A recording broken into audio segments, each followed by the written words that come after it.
chest.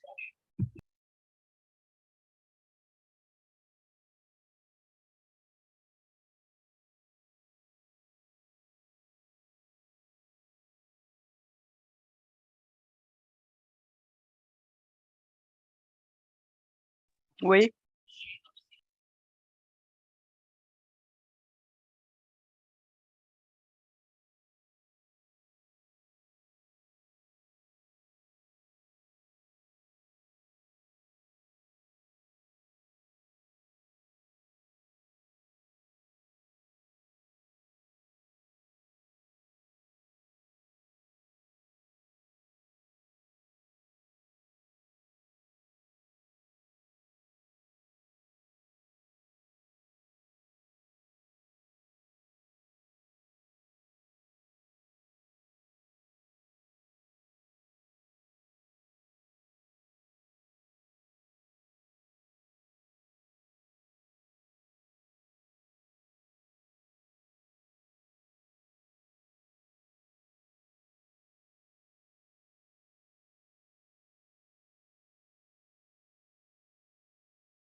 our latest projects. Today's theme is what is accessibility and what does it mean to you? While this conference is virtual in nature and we have speakers and attendees from across Canada and internationally, the Parks Accessibility Research and Conference team acknowledges that the land on which this conference is hosted is the traditional sacred territory of many First Nation civilizations, including Mississauga of the Credit, Anishinaabeg, Three Fires Confederacy people, and the Haudenosaunee Six Nations Confederacy people, and the ancient Wendat peoples. The territory, which we refer to as Toronto, is ceded land covered under Treaty 13 between the Mississauga of the Credit Nation and the Crown. The sacred custodianship of these lands comes from the Dish with One Spoon Treaty and Covenant between Anishinaabe and Haudenosaunee established way before contact with settlers. Today, this land is now home to many, including the First Nations people, as well as Métis and Inuit peoples. As settlers and visitors on this territory, we strive in our service to understand our responsibilities and purpose as custodians and caretakers of these sacred lands.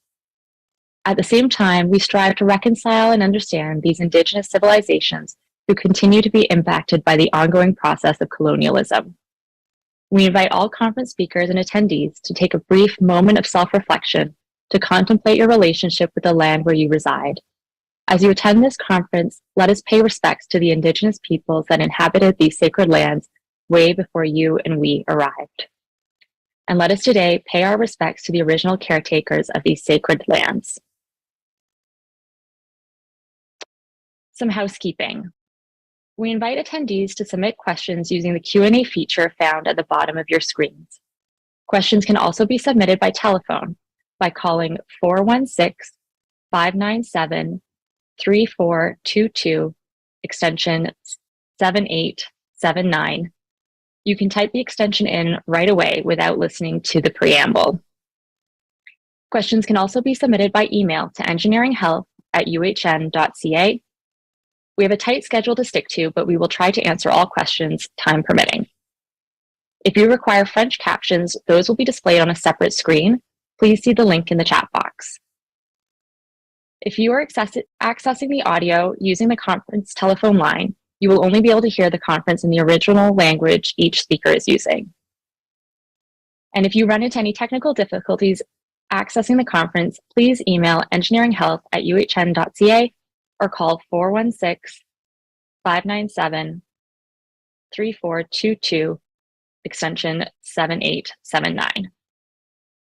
We were thrilled to be able to send the first 350 attendees that registered for the conference a physical goodie bag in the mail. These goodie bags were created in collaboration with various disability-focused and run Canadian companies and disabled artists. We are grateful and honored to feature these items at our conference. A fully accessible virtual version of this goodie bag is available to everyone on our website. Opening up our conference today, we have a few words from Dr. Tilak Dutta. Tilak is a scientist at the Kite Research Institute, Toronto Rehabilitation Institute at UHN, and the director of the Engineering Health Lab that is hosting this conference. Welcome, Tilak. Great. Thank you very much, Allison. I'm very excited to be here with you today. I'm a 43-year-old male, black hair, wearing a white shirt and a blue striped tie.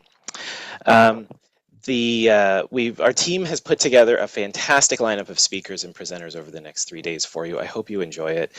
Just before we get into that with our keynote speaker for today, Maayan Ziv, I just wanted to give a little bit of context to what we're trying to do with this conference as a whole, and how you can get involved after the conference, and why there's a little bit of urgency to this project right now. It's a really exciting time right now for accessibility in Canada.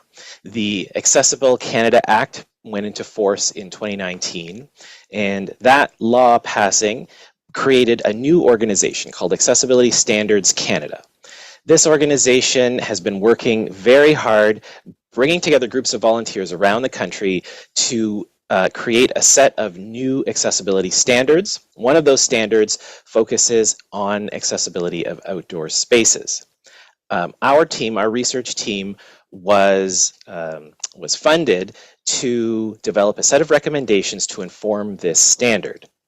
So the goal of this accessibility of this conference is to start a conversation to create a better understanding of what national park accessibility means to you. What we've heard so far through this project generally is accessibility means different things to different people that have different needs. And that sounds obvious, I think, to most people in this room, the people joining us here. But I think the general public, people without awareness about accessibility-related issues, have a narrower vision of what accessibility is. And we want to help broaden their idea of what accessibility should be and how we can make our parks more accessible. So the information we gather from this conference, hearing your stories, hearing your presentations, we're going to combine with other data collection that we're doing with park visits through a literature review. We're looking at YouTube videos where people go on trips to parks and report and talk about their experiences. And we're running a survey across Canada with people with disabilities and their caregivers. What we're planning to do is take all of this information that we're getting from all of these sources of information, and we're going to lay it out into a giant table. Across the top of the table, we're going to list all of the different activities you may want to take part in when you go to a park. So that could be swimming, fishing, hiking, camping. It might also include tasks that we have to take care of when we're at a park, like toileting or changing. We're also down the side of this table, we're going to list the different needs that people have. So we're going to include needs for people with physical impairment, as well as sensory impairment, cognitive impairment, as well as people who might be non-neurotypical. And we're going to try to fill in the cells of this table with different solutions that will help a person with a particular type of need take part in a particular type of activity. So this table really gives us the opportunity to create a vision for what we want park accessibility to look like in the future. It's an ideal vision. We may never fill in, it may not be possible to actually fill in every cell in this table. In fact, we're expecting there to be gaps, but that's for us to take away later and think about ways of developing new technologies or working with our partner Parks Canada to think about how we can creatively fill in these gaps that are there. So that's our overall goal for this project. Part of what we want to do is create this table, but also highlight that it's not enough just to have these accessible features available. We also need to make sure information about them is shared appropriately so that people that need this information can access that information for planning purposes. Going to a national park is different than any other trip to a local park or going to the zoo somewhere close by, because it takes a lot more investment. It takes time and a lot more planning to pack everything up.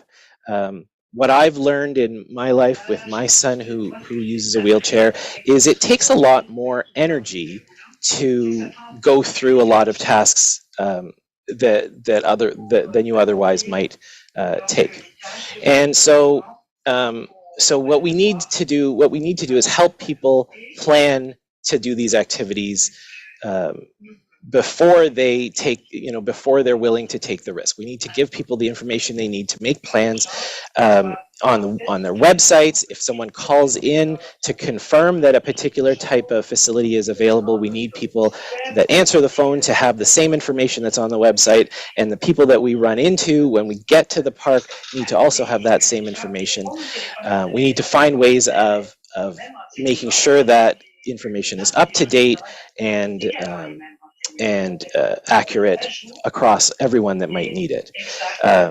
I actually had an opportunity just this past weekend to visit a national park, Georgian Bay Islands National Park, and a small example of a disconnect with this type of information was the visitor map that was handed out we were at the visitor center. I was doing this visit actually with Maayan Ziv's group, Access Now, doing a park visit. We had a powered wheelchair user and we had a walker user as part of my group. And near the visitor center on the map, there was an accessible bathroom that was marked. And it was getting time to catch our ferry to take the ferry back to the mainland from the island where the park is located. And it was getting close, and the walker user needed to use the bathroom. So we looked on the map and said, oh, look, we're right by one of these accessible bathrooms. Why don't we go check it out? It turned out that bathroom had been closed to the public for some time, but the maps hadn't been updated. So just a small example. I know people in this conference are well aware of these types of issues and have many stories of experiences like that. But in our case, the person I was with decided it wasn't worth going to another accessible bathroom that was further out of the way because she was a little worried about not making it back to the ferry on time because they leave right on time.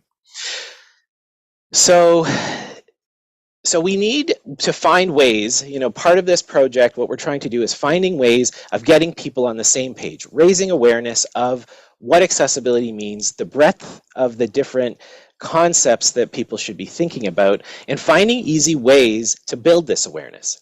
And one of the ways we want to do that is with your help. We want to write a crowdsourced book. We're calling it A for Accessibility. It's going to cover the letters A through Z. Each letter will be listed with a concept of accessibility that we think people need to know about and raise awareness about. And we want you to tell us what words and what concepts we should be including in this book. So for example, A might be for accessibility, B might be for bathrooms, C might be for camping, and with each letter, we'll list some key accessibility related concerns or adaptations or accommodations that need to be considered to make that activity or that concept fully accessible. So, and along with these concepts in this book, we also want to crowdsource illustrations that will be used in this book. So we're hoping to get your help with that book to help get people on the same page. In a minute, I think Melanie's going to share the links, share a set of links for you for how you can get involved in that, and 3 other ways you can get involved with us, which I'll get to in just a second. Just before we get to that, I want to highlight the accessibility of this conference itself or the lack thereof. We did try our best. Our team worked very hard to try to address all the accessibility issues we could think of as we set up this conference and planned for it. But I know that there were some gaps, and we do want your feedback. Thanks to everyone who's given us their feedback so far, and we are looking forward to getting more feedback. If there's anything you think we could do to improve the accessibility of this experience, please do let us know. We are planning to run another conference next year, and so we do hope to improve on all of these aspects at that time. The last thought I wanted to leave you with before we move on to our keynote here today is that I hope you'll see this conference as an opportunity for us to start a conversation on accessibility. And really, we want you to get involved beyond this conference if you're interested. And there's 4 ways you can get involved. First of all, I'll mention that I think we had 550 people as of last count, I think, registered for this conference. We had a lot more people who wanted to present than we had time for. So I want to make sure that you don't feel that we don't want your perspectives. We definitely do. So don't let that stop you from sharing your perspective. You can email us, you can call us. You've already heard the email address and phone numbers that you can use to get in touch with us. You can fill in our survey. There's a link for our survey and our list of links on our website as well. This is for if you're a person with a disability or a caregiver for someone with a disability. We want to learn from your experiences in parks. I already mentioned the crowdsourced A to Z book that we'd like your help with, that you can get involved with. And the last way you can get involved is through a discussion forum that we're launching. So again, a link for that will also be in the chat for you to access shortly. The discussion forum, we're going to use that as an opportunity to have questions answered during our presentations, following the presentations. We're not going to have a lot of time for questions. We're hoping we can create this discussion forum as an opportunity to let presenters and members of the audience talk to each other and answer questions. Okay, I'm very excited to see the rest of the presentations. I'll end it there and I'll pass it back to you, Allison. Thank you, Tilak.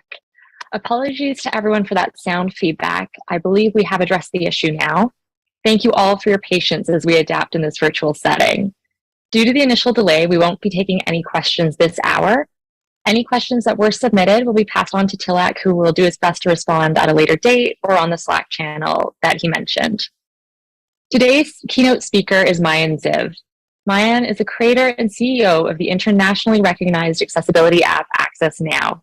Access Now is instrumental in crowdsourcing and sharing information about accessibility status at places around the world. Welcome, Maayan. Thank you. Thank you so much. I am so excited to be here. I'm hoping you can all see me. I'm not sure if it's possible yet because I'm looking at the screen and I don't see the changes yet. But I know for sure you can hear me. So I will start with a description of myself, which seems appropriate anyway.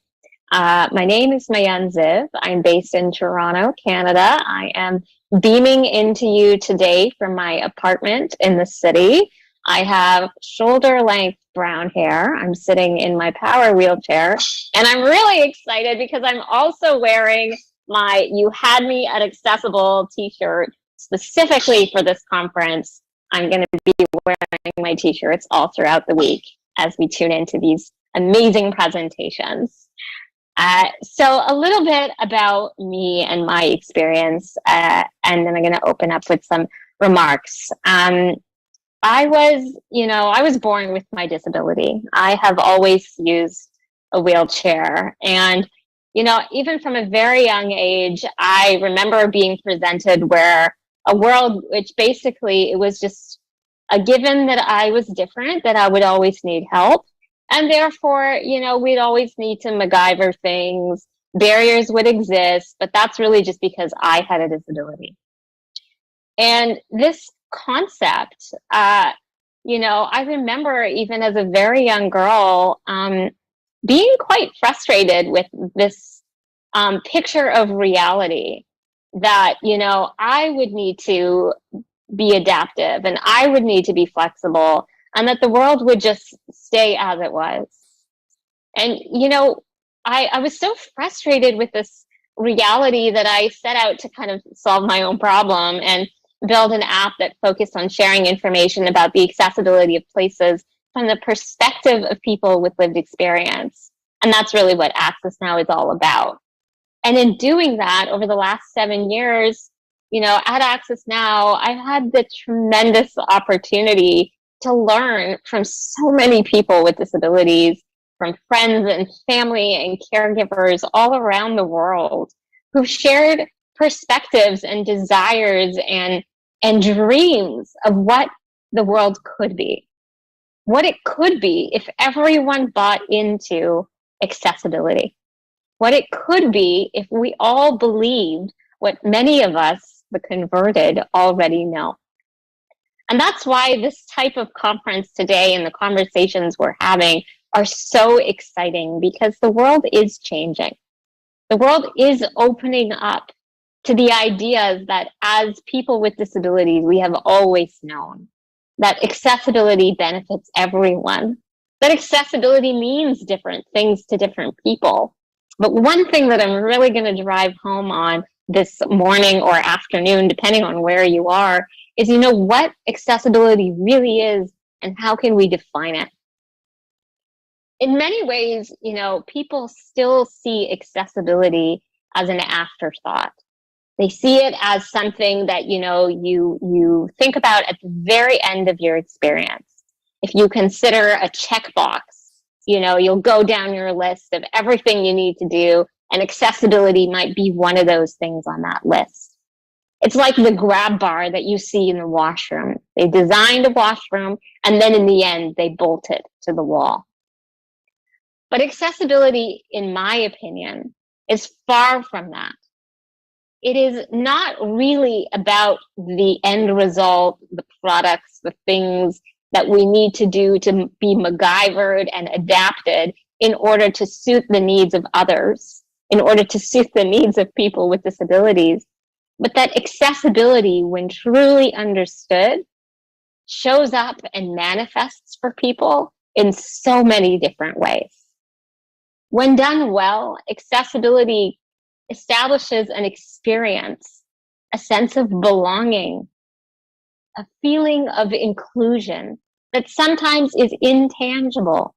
You might not even know that that's what's at play, that there are these secret magical ingredients that people have spent time to consider, to design inclusively in order to give you that experience where you feel that you can just be. But often, one of the major drivers behind that experience is accessibility. So what does that mean? Well, accessibility can show up in our products.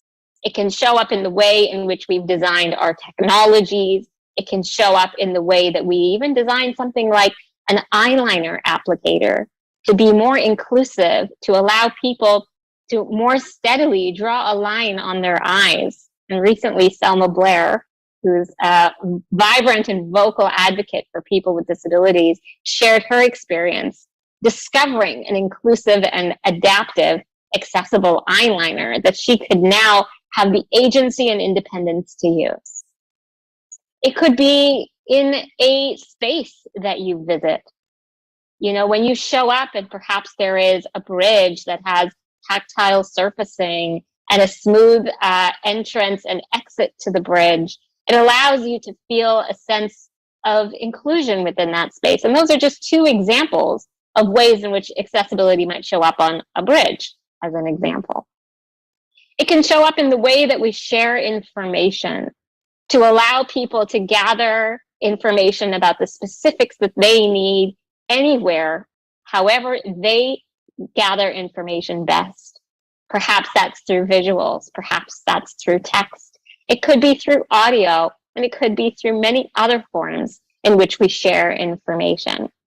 Accessibility truly is about recognizing that people have different needs, that it's not about defining who we are, what we can or cannot do, but simply about creating options, about creating flexibility. And that in itself is a form of accessibility in thinking. And it can also show up invisibly. When you show up in a space and you feel that you can be safe, in which you feel that your needs are met, in which staff on site or event planners or caregivers or just people that you're meeting with are signaling to you quietly even that you're comfortable here, that you can relax, that you can drop your anxiety, that maybe you're going to have to speak up. You know, it could be something as quiet as someone next to you nudging a glass of water closer to you, or grabbing a straw for you without, you know, just putting it on the table in case you need it. Or just asking you, hey, if there's anything you need, please let me know. I'd be happy to kind of make that happen. It can be those quiet little things that we do for each other to let us know we're okay. And it's not about anyone having to step out of their comfort zone and say, hey, you know, I'd like to self-identify as a person with a disability. These are my needs. And, you know, have that kind of awkward or uncomfortable tension inside where you feel like now you've been othered. It just all melts away. That's another form of accessibility. What's amazing about this conference is that the outdoors is an incredible space where this can happen. The outdoors are places that can support us physically and mentally. They can give us a sense of space, and in many ways can be an awe-inspiring equalizer. Because who has access to the outdoors? Who has the privilege or the accessibility or the sense of invitation and belonging to be included in the outdoors? Everyone should. And that's why this conference is so exciting. Because when we work together to remove some of the barriers, not only are we creating a more independence and more exciting opportunities to be involved, but we're also paving the way for others to realize that they can too. They can for themselves and they can for others. And really, I think when we get down to it, that's really what this is about. It's about demonstrating that it's not about who you are, how you were born, what you need or you don't need, whether you use a wheelchair or you have a white cane, or you're looking for, tactile surfacing, or perhaps, you need a quiet space. The list goes on and on and on. Never should it be your responsibility as an individual to wave a flag and say, I'm here, this is what I need, but we're still in that space. That's our job as advocates, as allies, as people working within the accessibility space to raise awareness about some of the barriers that still exist in the world so that we can identify them, so that we can share information, tools, and knowledge to remove those barriers. And then we get to the fun stuff. And then we get to the place where all of those elements of friction, all of those barriers, both physical and intangible, melt away so that we can simply show up as our best selves with or without disabilities in all of the diversity in which we identify, and feel included and feel a sense of belonging. Whether that is that you'd like to go on a stroll independently alone, or whether you're partaking in a group activity in which you get on a accessible sailboat and enjoy an amazing adventure with a group of friends. I love that element of the outdoors, that there is variety and there is a sense of dynamic engagement that any person can contribute to. That's the beauty and the joy that we're here to create over the next few days, to engage in conversations, to learn about personal lived experiences, to learn about educators and leaders who are paving the way, to identify those barriers, to share possible ways of removing barriers, and to show what we can do and how. And I promise you that as we continue to work on these conversations, as we continue to engage and work collaboratively, which is one of the most beautiful things about the disability community, that we often look at ways to work together to remove these barriers, we're able to get closer to that space, that sense of belonging, that sense of inclusion. So thank you for showing up. Thank you for raising your voice, even when sometimes it feels like you're the only one, because it matters. And whether you share a review on Access Now, or you show up at a conference and you ask a question, or perhaps this is something new to you and you're just looking to learn, this is how we make progress. It's not about identifying people for their specific needs. It's about creating opportunities and flexibility so that any person can see themselves reflected in the products we design, the experiences we create, the events we organize, the information we share. Accessibility shows up in everything we do. And that is the magic and the power of accessibility when it's designed with intentionality. When people with diverse lived experiences are involved and included in creating and innovating the solutions that we need to see in our world. I'm super excited for this conference. Congrats to everyone for showing up. This is the first step, and looking forward to an amazing few days of jam-packed, awesome, mind-opening conversations. I'm Maayan Ziv. Thanks so much. Thank you, Maya. And that was wonderful. You've given us so much to think about as we move through the next few days. So this brings us to our first break of the day. Our next session will start at 1 p.m. Eastern Standard Time. Please use the next 15 minutes to take a screen break, get some fresh air, move your body, and we'll see you all back here soon.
Welcome back, everyone. We will be starting the next session shortly.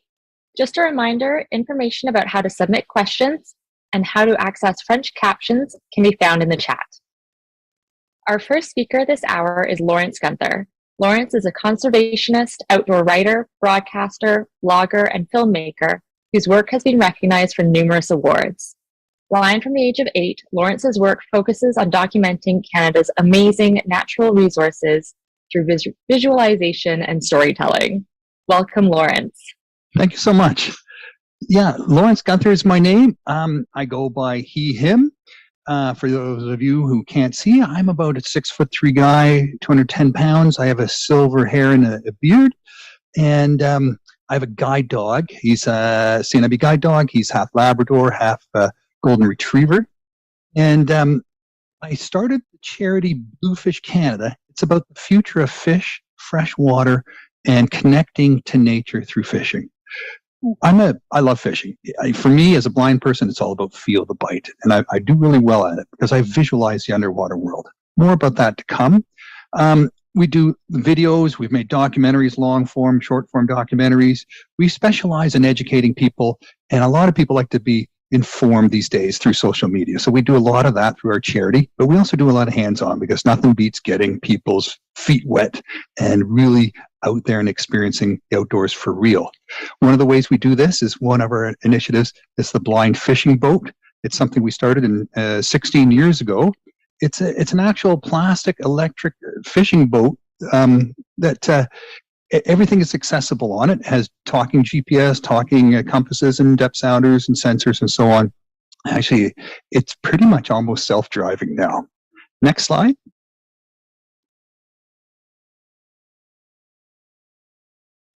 We're going to talk about blind outdoor orienting on trails and water.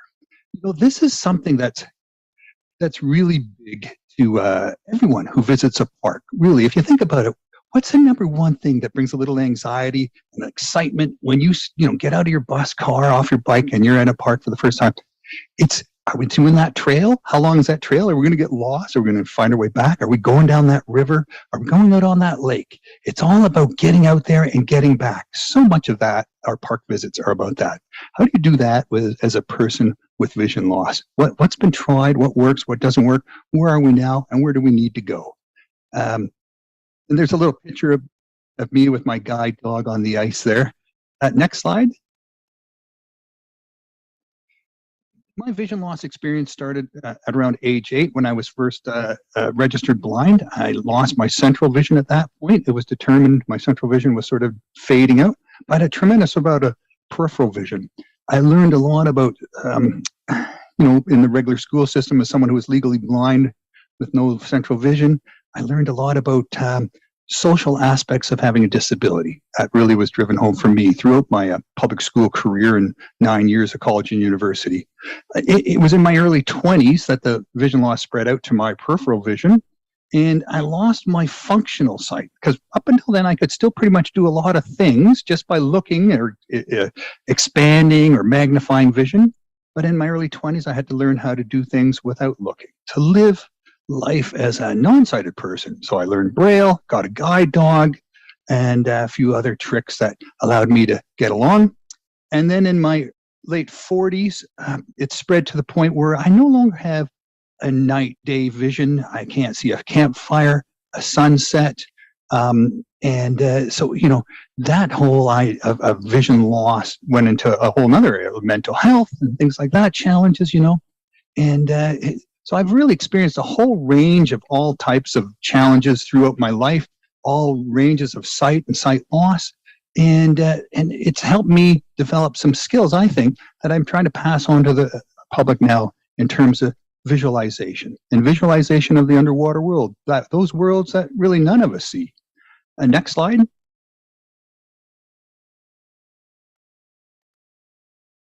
My outdoor experience started as a child. My father had bought an old homestead, 200-acre homestead. We built a summer house on it, a pond.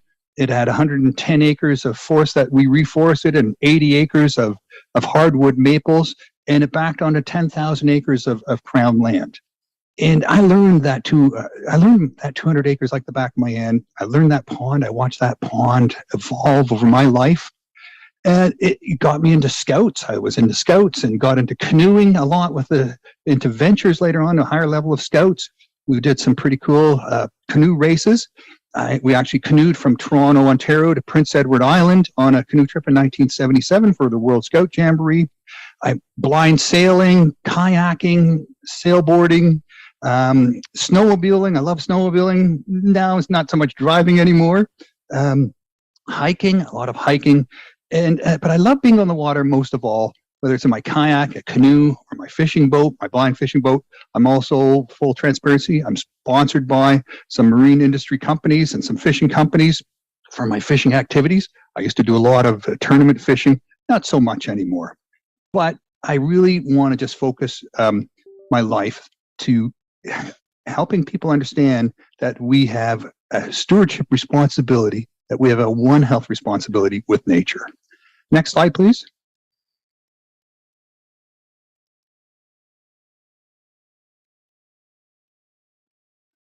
Slide 5. So if we think about accommodations for people with disabilities, and especially for people with vision loss, low vision, blind, deafblind, there's certain ways we can do it just naturally. Like if you have limited sight or no sight, you're probably going to go in the front of the canoe. You're not going to be spotting rocks, but you're the engine up there, and the person at the back of the canoe is going to stern. If you have some vision, enough to stern the boat and steer it down along the shoreline, you'll be in the back, and the person up the front will be the sighted person spotting for rocks and hazards. Leading and following, if you have some vision, you'll be guiding the person without the vision. If you have no vision, you'll be following someone else. That's just natural ways to do it, and how to hold and each other, how to rope off or use sticks or handholds to guide the person single file, side by side.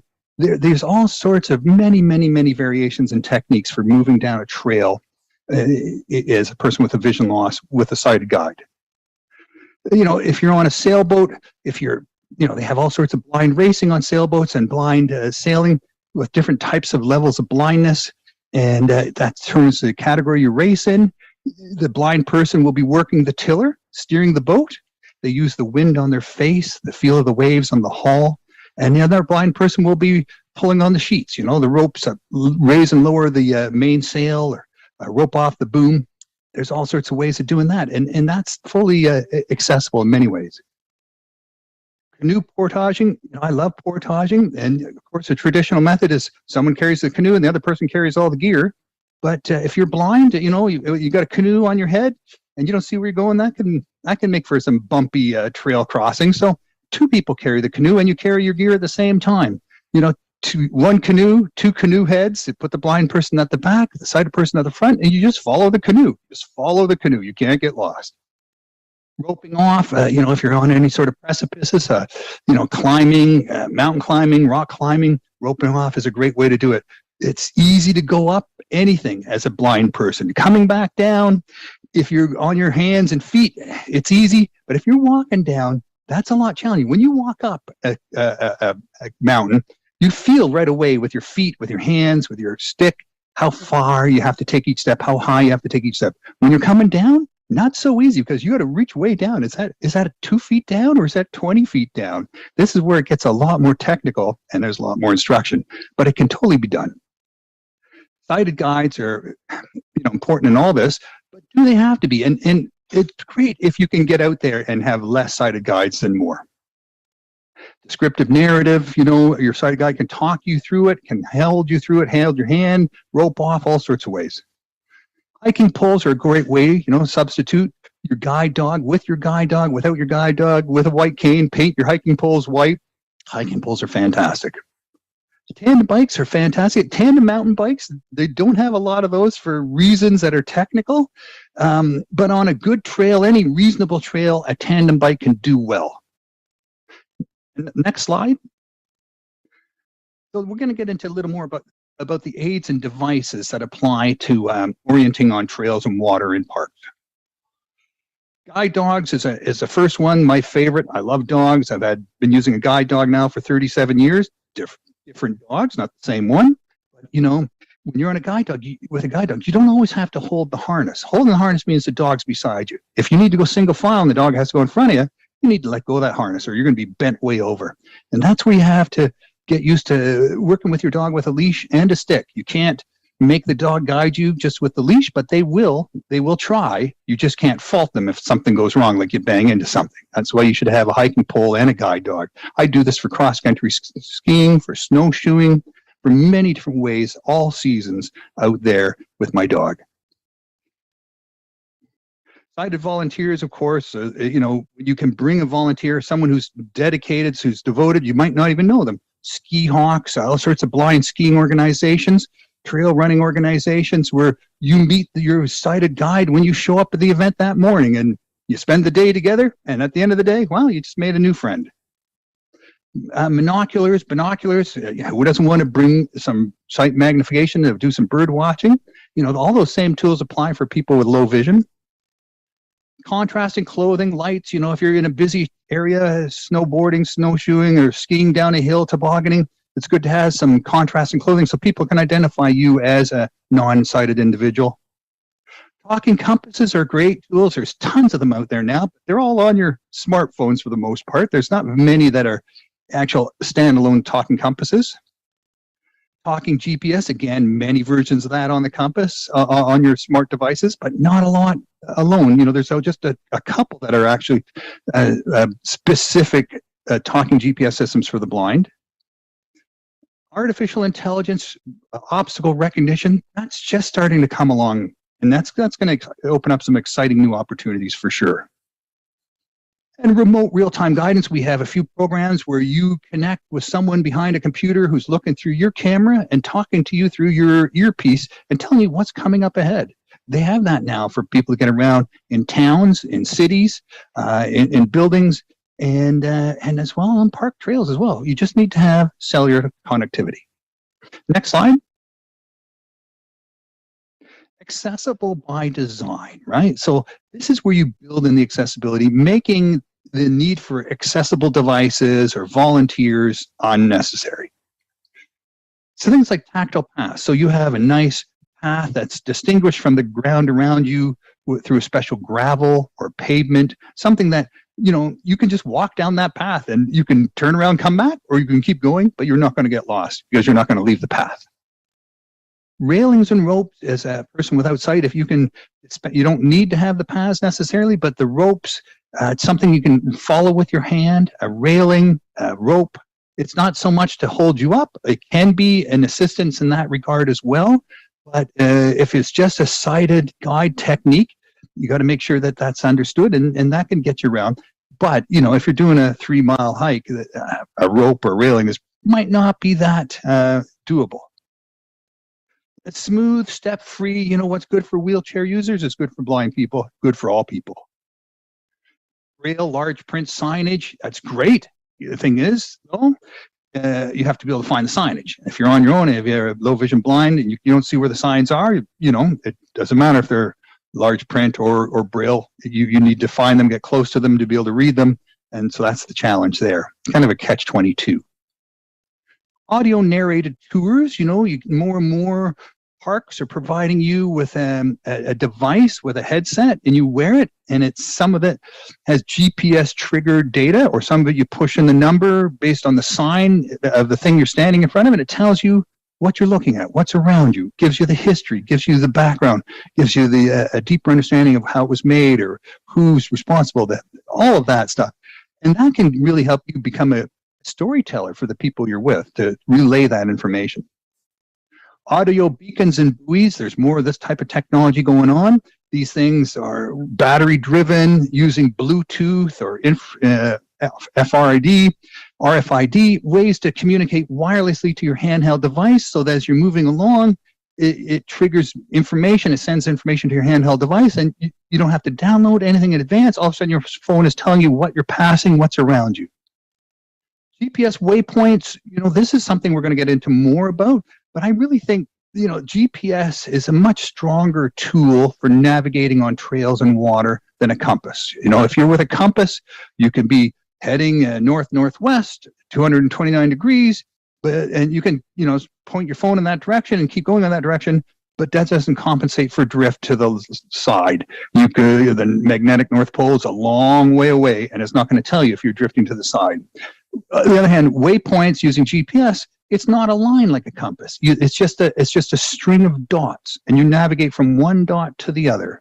And there's some downsides to that as well. You'll go in a straighter line because you're literally going from one GPS point to the next, but you only get a 10-meter accuracy rate. So if you're 10 meters to the left of the waypoint or 10 meters to the right of the waypoint, or which is always the case, the waypoint tells you you've arrived when you're still 10 meters before you actually got there. So the accuracy of GPS waypoints is not terrific. Pre-recorded GPS routes and more devices are being able to share those, so you can get this information, download the waypoints with the information that goes along the waypoints for a trail, and that can be really helpful. This is an area where we can really advance in, I think, to improve park accessibility. Slide 8, risk mitigation, litigation. Whenever you're dealing with volunteers, the public, people with low vision blindness, who's taking responsibility should something happen? If a blind person bumps into a sighted person, knocks them off the trail. If a sighted guide drops the blind person off a cliff. If a blind person falls down when they're being guided by a sighted volunteer and hurts themselves. Waivers and consent and acknowledgement. There's a lot of challenges, and I think a lot of these legal issues still need to be sorted out, because you don't want to have these things become barriers. Things like backcountry skiing. I know there's a blind person in Western Canada who's taking people blind backcountry skiing. Now, for those of you who've never backcountry skied, when you get to the top of the mountain, you ski back down the mountain, no trails.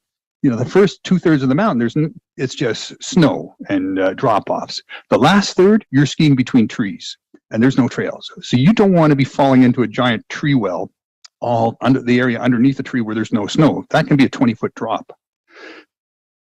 Whitewater kayaking, rafting, same thing. Mountain climbing and hiking.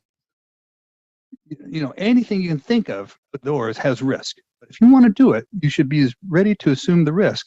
But if there's a promise of some sort of accommodation and so on, and that doesn't work, it's failing you because it's not working as advertised. Well, there's some litigation issues there. Yeah, let's see here. Slide 9. And so I'm just saying thank you here. I might be a little bit ahead in my timing, but I really think, just to sum up, that orienting on the water, on trails, on rivers, in parks is such a huge part of the park experience. Hiking and rafting and paddling and sailing and boating.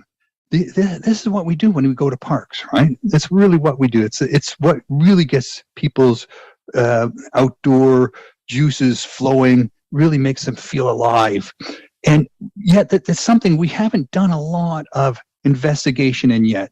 We've talked a lot about wheelchair accessibility paths, and that's great, but I think we really need to spend a lot more time dealing with how do we make these paths more user-friendly to people with low vision blindness. The population is getting older. The number of blind people, low vision people, is going to start growing exponentially. And as the population ages, we need to be on top of this. We need to make sure it's usable for everybody. And if we create this system for blind, low vision people, you can be pretty sure that everyone's going to take advantage of this. Everyone's going to want to have these really advanced GPS downloadable routes with waypoints and information about where you are, and a little bit maybe interactive. So if you veer off, it can help you correct and get back on trail. Artificial intelligence is going to come into this, including object recognition. There's going to be so much great news on this coming real soon. I'm sure about it. I'm Lawrence Gunther. If you want to know more about me, visit lawrencegunther.com or visit my charity, bluefishcanada.ca. We have a podcast called the Bluefish Radio Show. We have a podcast for the blind, low vision called Outdoors with Lawrence Gunther. And visit if you want to know more about orienting on water. or fishing, visit blindfishingboat.com. Do we have time for questions? Thank you, Lawrence, so much. Unfortunately, we are out of time, but we will collect the questions and we can send those on to you. If you are able to respond to them, that would be fantastic. For sure. Yeah, happy to do that. Sorry for going over time, you guys. That's all right. I fully agree with everything you said. It's an exciting time, and we'll see a lot more changes coming soon on the trails. Fantastic. Yeah, I agree. Thank you for having me. Thank you. All right, we'll just take a few seconds for our interpreters to switch out if they need to. Our next speakers are Julie Sawchuk and Megan Deal. Julie is a best-selling author, accessibility strategist, and educator. With years of experience conducting accessibility assessments and ratings for commercial and institutional buildings, she is the new chair of the Standards Development Committee for the review of the design of public spaces under the AODA in Ontario. She is presenting with her summer intern, Megan, who is passionate about making public spaces more accessible through functional architecture. Welcome, Julie and Megan. Hi, and thank you so very much. Excuse me, I am presenting in my great outdoors as far enough as I dare to be from my internet hub. So I hope I maintain connection throughout the presentation. My name is Julie Sawchuk. I am in Blythe, Ontario, southwestern Ontario. I have medium length blondish hair and I'm wearing black glasses with a little bit of bling on the corners, some shiny sparkles in the sunshine. And I'm going to introduce you to Megan in a minute. The title of the presentation that we're giving to you today is called If You Can't Pee, You Can't Stay. Yes, we're going to talk about those things that happen behind the closed door of the bathroom, like sitting on the toilet, which is the image that is presented on this first slide. Me sitting on the toilet with my wheelchair. Next slide, please. Hi everyone, I'm Megan Deal, and I'm from Saskatchewan, and I'm from a student for Scotia Accessible Solutions, working for Julie, and we are talking about today. We talked about the accessibility of a space or activity. It is based on the 3 pillars on our PowerPoint here today. Is it safe? Can it be navigated with as much independence as people are able to have? Also, does the person's safety remain intact throughout? Next slide.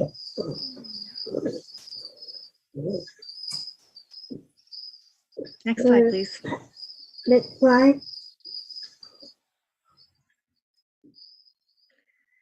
A little bit about myself. This is Julie. I sustained a spinal cord injury in 2015 and have been since then navigating the world using a manual wheelchair.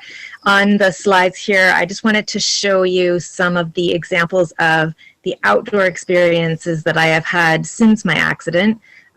Prior to, I was a very active outdoor person, hiking, skiing, biking, everything. And now here are some of the ways that I get around and do things outdoors.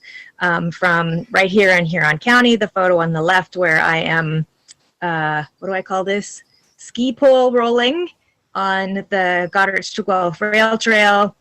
And the photo on the right, I'm in the gravels, like literally in the gravel in Newfoundland on the west coast on a path. I could not navigate this path by myself. I did need some help, but it was pretty fabulous to be out and in this outdoor space. Next slide, please. Cross-country skiing was what I used to do as my sport and as a coach. And so I have ventured to do some sit skiing. This is an example of a super flat trail in Orillia, Ontario on also a super cold day. Next slide, please. My new way of hiking independently is in a kayak on a lake, and that's what I'm doing here in this photo. I don't need anything special to kayak itself, but I do need a lot of assistance getting in and out of the kayak and back into my wheelchair. Next slide, please. And biking on long trails with the G2G on the right-hand picture there. That's me at one of the outposts near Walton, and then on sort of more uneven surfaces, I use a different set of wheels called a mountain trike, and it allows me to get over uneven surfaces and through mud and stuff like that and keep my hands clean at the same time. So with all of these different types of mobility devices, you know, I could stay out for as long as I wanted, but it all comes down to the capacity of my bladder. Next slide, please. And that's why I'm here to talk about toilets. Because it all comes down to, are the washrooms actually accessible? And if you are in charge of a park space or a trail and you think, oh yeah, we have accessible bathrooms, I'd like you to just park that for a minute and listen to what Megan and I have to share with you about what makes a washroom actually accessible. Next slide, please. As was mentioned, I am an author, and the information that I'm going to be sharing with you is from my third book, Building Better Bathrooms, that you can see here on the right, and it is available from my website. You can find it there. And I don't want you to like madly, furiously take notes about what makes a bathroom accessible, because I'm going to tell you how to get the checklist of all of the things that we are going to talk about today. Next slide, please. So I want to start with the basics of an accessible washroom. And in the image, you see a drawing of a bathroom door that has signage, blade signage above, and a sign beside that is tactile and color contrasting. You can see through the door a little bit, the toilet that's tall and has grab bars. Behind that door, there's also a great hand washing facilities. It's large enough to have an adult-sized change table, and it also has an emergency call system. Next slide, please. Go ahead, Megan. Yes, thank you. With washroom facilities, we have tremendous opportunity to create a space that is also inclusive. We can eliminate the use of gender-specific washrooms, provide spaces big enough for families and adult-sized change tables, because many older children and adults live with incontinence and need space to lay down. Next slide. All right, so let's look at the most important aspect of the bathroom, and that is the toilet and the accessories. And you can get this toilet checklist from my website, juliesawchuck.ca. Just click on free resources and you'll find it there. Looking at the diagram that we've got drawn here, you see the tall toilet with a U-shaped toilet seat and a toilet seat lid that provides a backrest. I was stopping at a roadside rest stop just this past week, and the toilet did not have a backrest. It was basically just the seat of the outhouse, and therefore I would have nothing to lean against. And because of my lack of core, that would probably put me on the floor, which you don't want to go there. Then there's also grab bars provided, 3 actually: the fold down grab bar on the transfer side, the rear grab bar, and the L-shaped bar on the wall beside the toilet. Everything is within reach of being seated: the sanitary disposal, the toilet paper holder, and even the emergency call system. If there's power, in the bathroom, it's a very important aspect. Disposal, we talked about already. That sanitary disposal is there right beside the toilet. Next slide, please.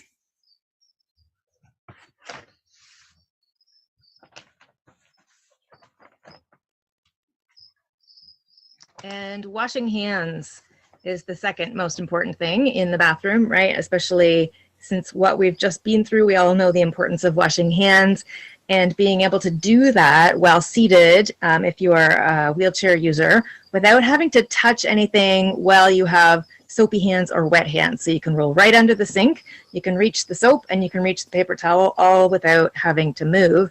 And then the bonus is, if there's a mirror, you can actually see your face in it, because everybody wants to check that they don't have spinach in their teeth, for example. Then you can drop the paper towel into the garbage and hopefully hit the automatic door opener with your elbow and get yourself out of the bathroom. And voila, your hands are still clean. Make sure that garbage is not foot activated. That's how you make it inclusive. Next slide, please. So as we all know, most public bathrooms, they have baby size change tables. They are low cost, easy to install, and everyone can relate to needing to change the diaper of baby or toddler. What most people do not realize cannot relate is that it's not just babies that need diapers. Children with disabilities become adults, and it's inconstant. It's part of their lives. It did not just go away. As for example, in my photo on the right side here, it shows that there was one toilet, one bathroom that had the adult-sized change table, which was very exciting. Having access to adult-sized change table means that adults who need it did not have to get changed in the back of the van or the floor of a washroom or not leave home at all. Because most of us, we don't leave home for that very reason. So also, don't you truly want everyone to be able to visit your park or trail? Next slide.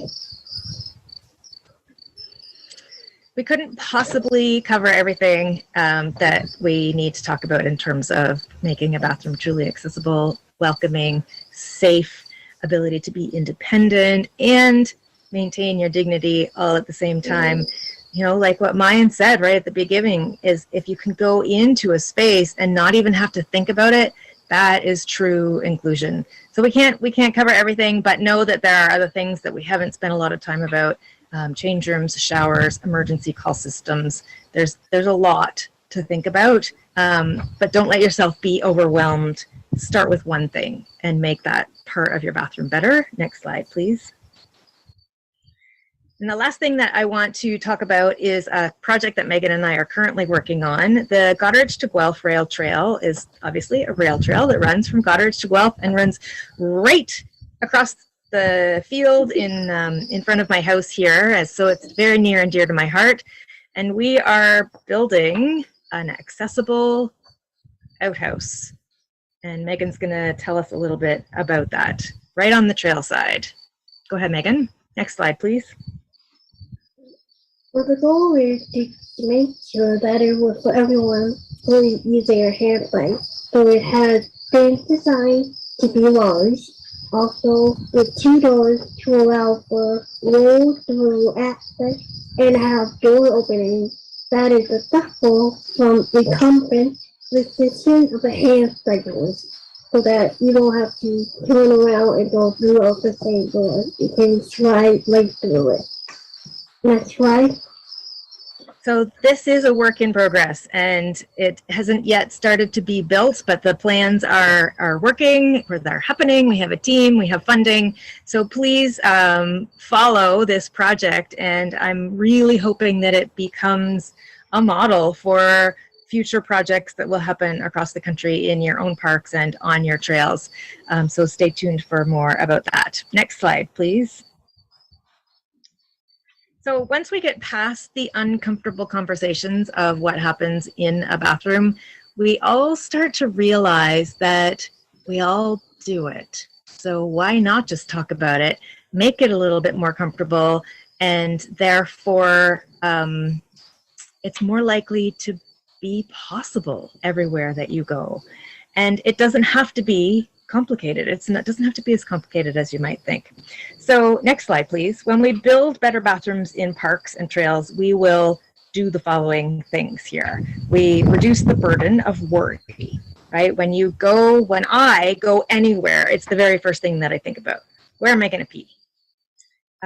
We have the opportunity to prevent injuries, falls, slips, people pulling grab bars off the walls. Been there, done that. When you create an accessible bathroom in your space, in your park, on your trail, it creates a reputation for you as a leader, that you care about accessibility, and it will bring people back. I go back where I feel welcome and where I feel included and where I feel safe.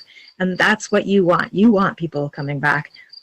And we all know we're here because we understand the importance of getting out being outside, enjoying the outdoors, being with our family and our friends, nature, fresh air, crickets, being on the beach, which is where I am here in Goderich, on the Moby mat at the beach, because I can roll on it on my own, enjoying outdoor spaces. Next slide, please. So we've given you a lot to think about. Please feel free to reach out to me if you want some more details, you want some help. There are loads of accessibility consultants across the country that you can call upon for help, people like Megan and myself, and we are always ready to help. Send me an email, julie@juliesawchuk.ca, or visit my website, same address, juliesawchuk.ca. Just make sure you spell my name right. Everybody always wants to add in an extra C, SAWCHUK. Thank you so much. It has been a pleasure. Next slide, please. Please pick up your free toilet checklist. If we were in person, I would be handing these out to you for free. So please go to my website, grab your toilet checklist, find me on Instagram. I just posted about the accessible, quote unquote, accessible outhouse that I experienced last week. Find me at the Julie Sawchuk, also on everywhere else, YouTube, Facebook, and that one is LinkedIn. Thank you so very much. My goodness, we're wrapping it up with 8 seconds to spare. I think we have time for questions. Thank you, Julie. I think just given our timing, we will not have time for questions. I think what we will do is we'll take in all the questions and then we'll submit them to you. If you're willing and able and want to type up a response, we can then post those questions and answers on our Slack channel. And hopefully that'll just give people a chance to get to know you there. I'll just take a few seconds to swap out our interpreters if they need to. Thanks, Allison. Thanks, Megan. Thank you so much.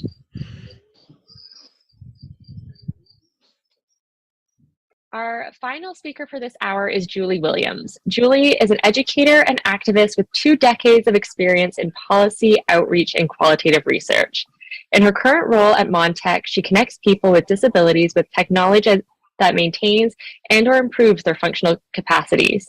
She earned a PhD in English from the University of New Mexico in 2017. Welcome, Julie.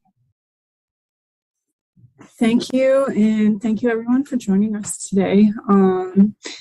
Julie Williams joining you from Livingston, Montana in the United States. So thrilled to be here for this conference. I am a white woman with shoulder-length dark hair that's straight. I have tortoiseshell round glasses and a blue button-down shirt that is unbuttoned to accommodate my 38-week pregnant belly. So I'm just happy this baby stayed put long enough for me to join you here today.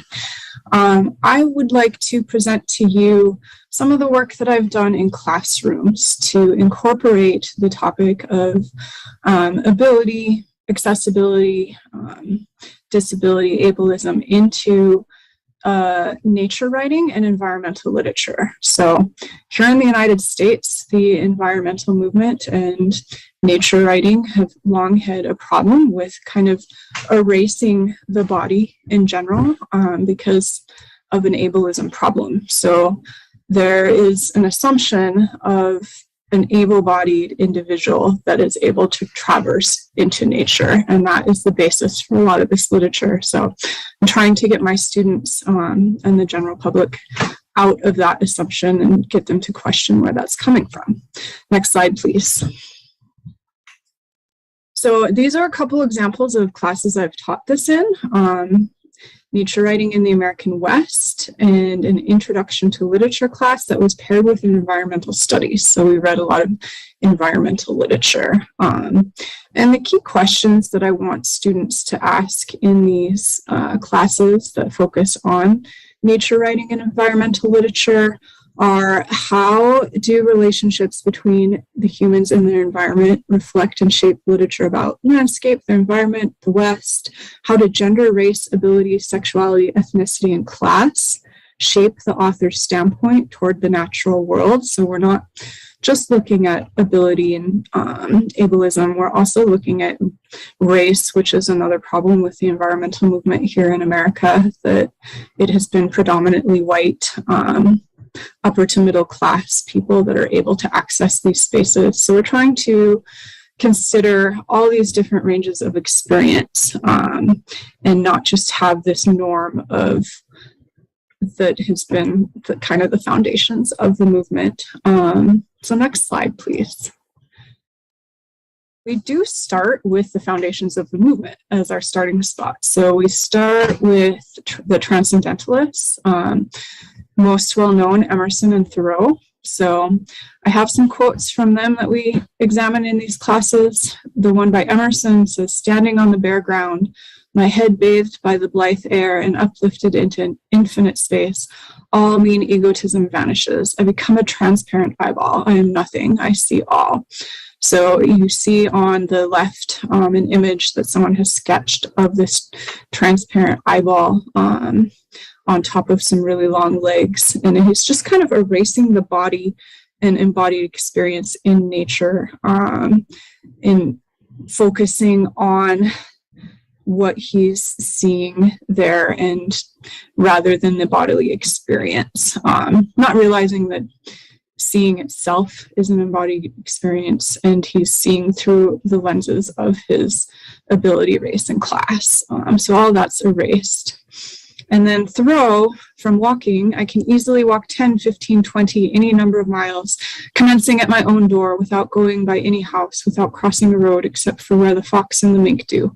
Man and his affairs, church and state and school, trade and commerce, I am pleased to see how little space they occupy in the landscape. In wildness is the preservation of the world. In short, all good things are wild and free. And this is really a good quote by Thoreau from his nature, or his essay on walking, about the way that wilderness and nature are valued in the United States. The wilder, the better. The idea or concept that you have to be really remote to be accessing nature, that's the kind that's worth saving and preserving.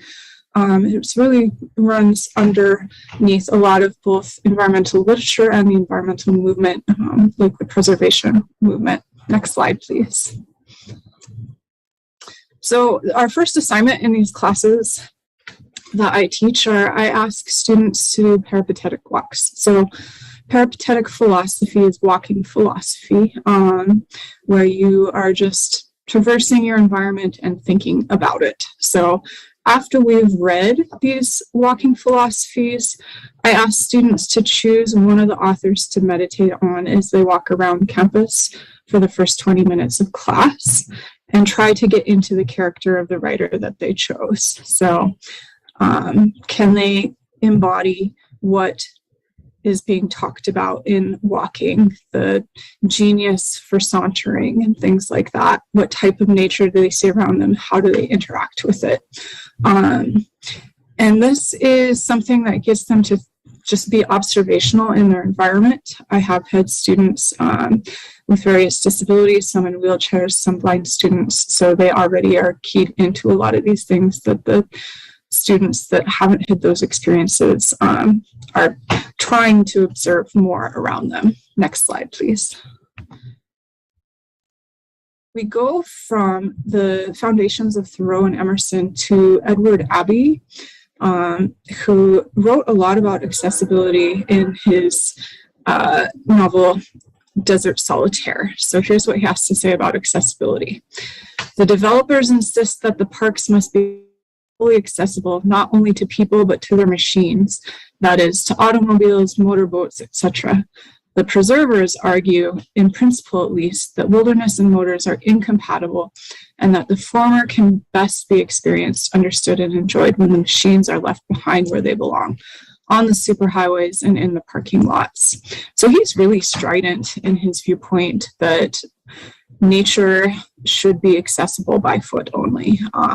And he doesn't like any sort of development into the national park system, not even thinking about disability and accessibility that way, but just also accessibility to people who are able-bodied but prefer to drive. So he's very strident in his viewpoint. Next slide, please. What does accessibility mean? Is there any spot on earth that men have not proved accessible by the simplest means, feet and legs and heart? Even Mount McKinley, even Everest have been surmounted by man on foot. That being the case, why is the Park Service generally so anxious to accommodate the other crowd, the indolent millions born on wheels and suckled on gasoline who expect and demand paved highways to lead them in comfort, ease, and safety into every nook and corner of the national parks? So really equating the roads and development that allow for access with kind of laziness. It's his viewpoint here. Next slide, please. So what does accessibility mean in the national parks in the United States? The national parks here were started in 1872 when Yellowstone was established. With more than 2 million acres of land in the Montana and Wyoming territory, were dedicated and set apart as a public park or pleasuring ground for the benefit and enjoyment of the people. Olive Stegner, another writer, has said that the national parks are the best idea we ever had. Absolutely American, absolutely democratic. They reflect us at our best rather than our worst. So the national parks are founded with this idea that they're for everyone. They're this democratic idea. But when we examine the way that they've been written about and the environmental movement, environmental literature in America, we can see how the body politic here has an ableism problem as well. So it's not surprising that these things are all connected in the national consciousness. Next slide, please. So then I counteract that towards the end of class with Lucia Perillo's I've Heard the Vultures Singing. So this is a collection of essay where the author, Lucia Perillo, seeks a new way of connecting with nature that accommodates the physical challenges brought on by her MS. So she taps into the larger social debate about the value of accessible nature. She was a former park ranger and developed MS and is getting out into nature in her wheelchair and documenting those experiences in that classic nature writing way of just observational what's around her. Next slide, please. So in her essays, she talks about how she feels about access, where becoming handicapped has meant becoming a little more congenial in that my accessing wilderness now requires collaboration. She directly addresses Emerson and Thoreau. She says the two craftsmen of our national mental template when it comes to both individualism and nature. The great man is he who in the midst of the crowd keeps with this independence of solitude, says Emerson in his famous screed, Self-Reliance, which gives justification to just about any psychopath who feels he is possessed by genius. Thoreau, famous for his solitary stay at Walden Pond, similarly describes the kind of solitary life that is contingent on good health. Builder of cabins, sower of beans, Thoreau's body is the primary instrument he used in his experiment with living in relative isolation in nature. Walden is, at rock bottom, the chronicle of Thoreau's body's trajectory through the woods. Last quote by Perillo, when the legs become unreliable, one loses a large portion of the world. I get tired of the word accessible, the idea that the world must be reworked for my benefit. So those are just some of her thoughts on Emerson and Thoreau and her kind of dialogue that she's opening up with them and pointing out the underlying assumptions in their work. Next slide, please. So the next assignment that I have students do is put these nature writers in conversation, just asking them to consider their philosophies and how they might interact with each other. Next slide, please. So some examples of student letters from that is they've really picked up on the main philosophies that are being addressed. So they mostly choose to write to Edward Abbey from Lucia Perillo and ask him to consider her perspective. So an example of the student writing is that the ability to experience nature is diverse and personal. It seems that you can only experience and appreciate nature when it is overwhelming. The true outdoorsman would appreciate the mundane aspects of nature and the aspects so seemingly underwhelming that they could easily be missed. I appreciate your opinions and experiences as a writer. However, my experience with MS has changed my perspective. I hope that you will try to learn and to see and appreciate nature where you may not have thought it existed. So just challenging that idea that the wilder, the better, the nature here in America. Next slide, please. So this is another example. The students chose to write from Lucia Perio to Edward Abbey, calling out his closed-minded approach to nature and those who wish to experience it, and reminding him that not everyone has the same embodied experience he does. Next slide.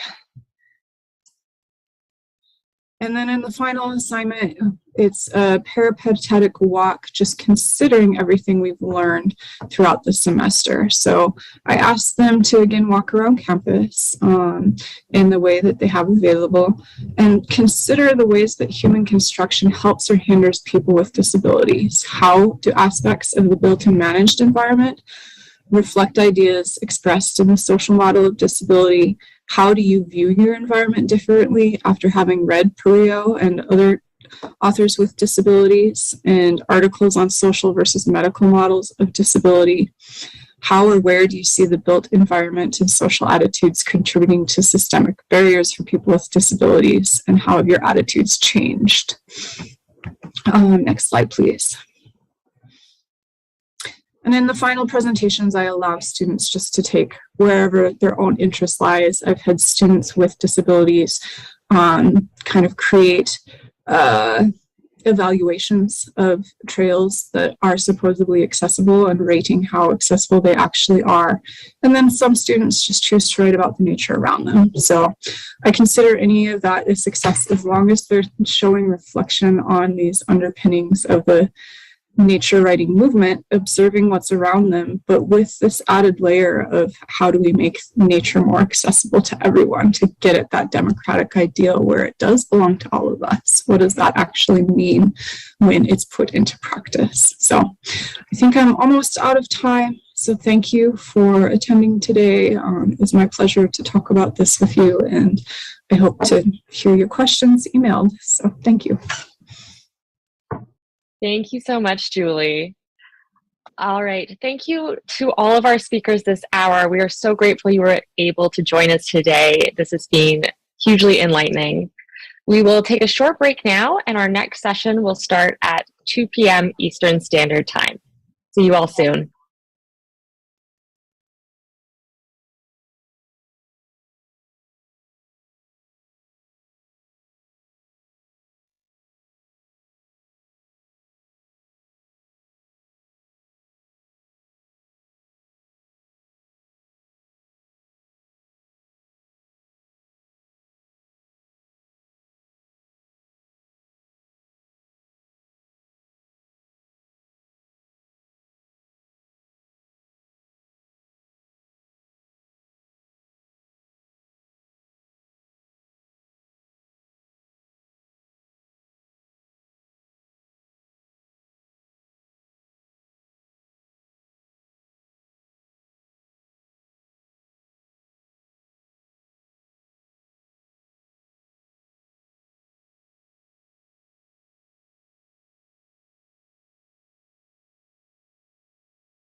Welcome back, everyone. We will be starting the next session shortly. Just a reminder, information about how to submit questions and how to access French captions are found in the chat. Our first speaker this hour is Matthew Corkum. Regardless of living with cerebral palsy, Matthew earned his PhD in atmospheric science. An outdoor enthusiast and professional speaker, his one-line jokes often lighten the mood as he describes weather and inclusiveness. Welcome, Matt. Good afternoon. Thanks for having me.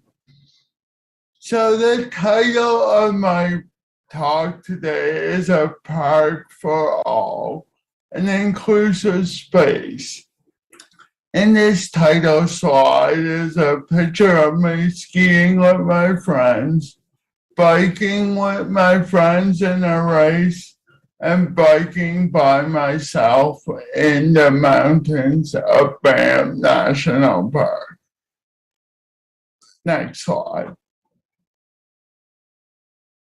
So why do parks need to be accessible? Well, between 20 and 25% of Canadians identify of having some form of a disability. These people want and deserve to use the same spaces and have the same experiences as everyone else. Accessibility within parks not only benefits those with disabilities, but usually these changes make it easier for everyone to enjoy the same space. Next slide.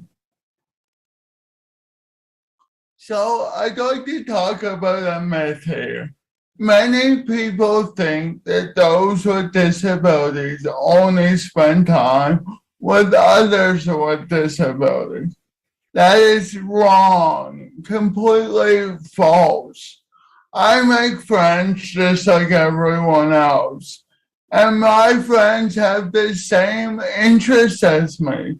That's how we all make friends. We don't look at the abilities of our friends.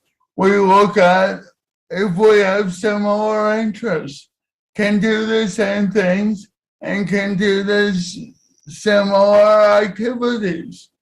So my friends like hiking, biking, and recreating in the same spot as me.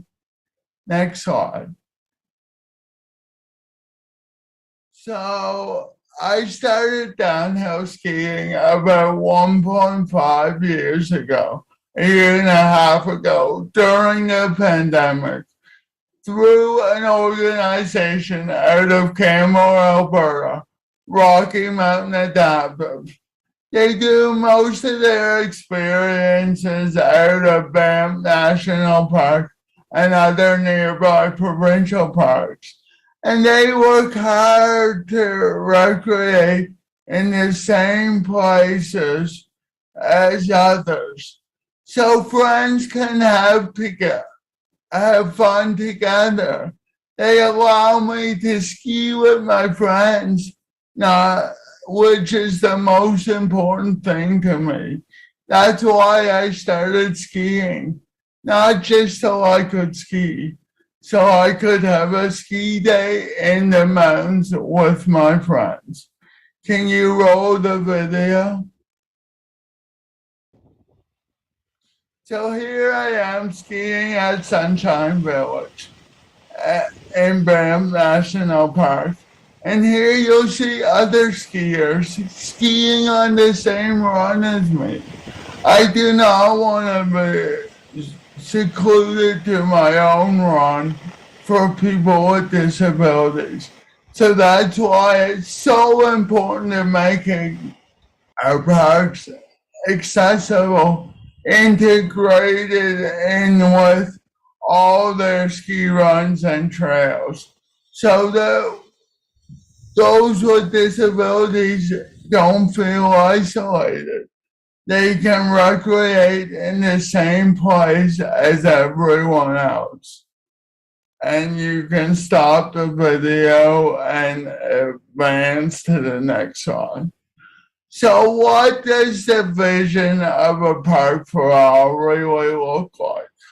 Well, first of all facilities need to be accessible to a wide range of abilities, as including but not limited to parking lots, washrooms, campsites, transportation.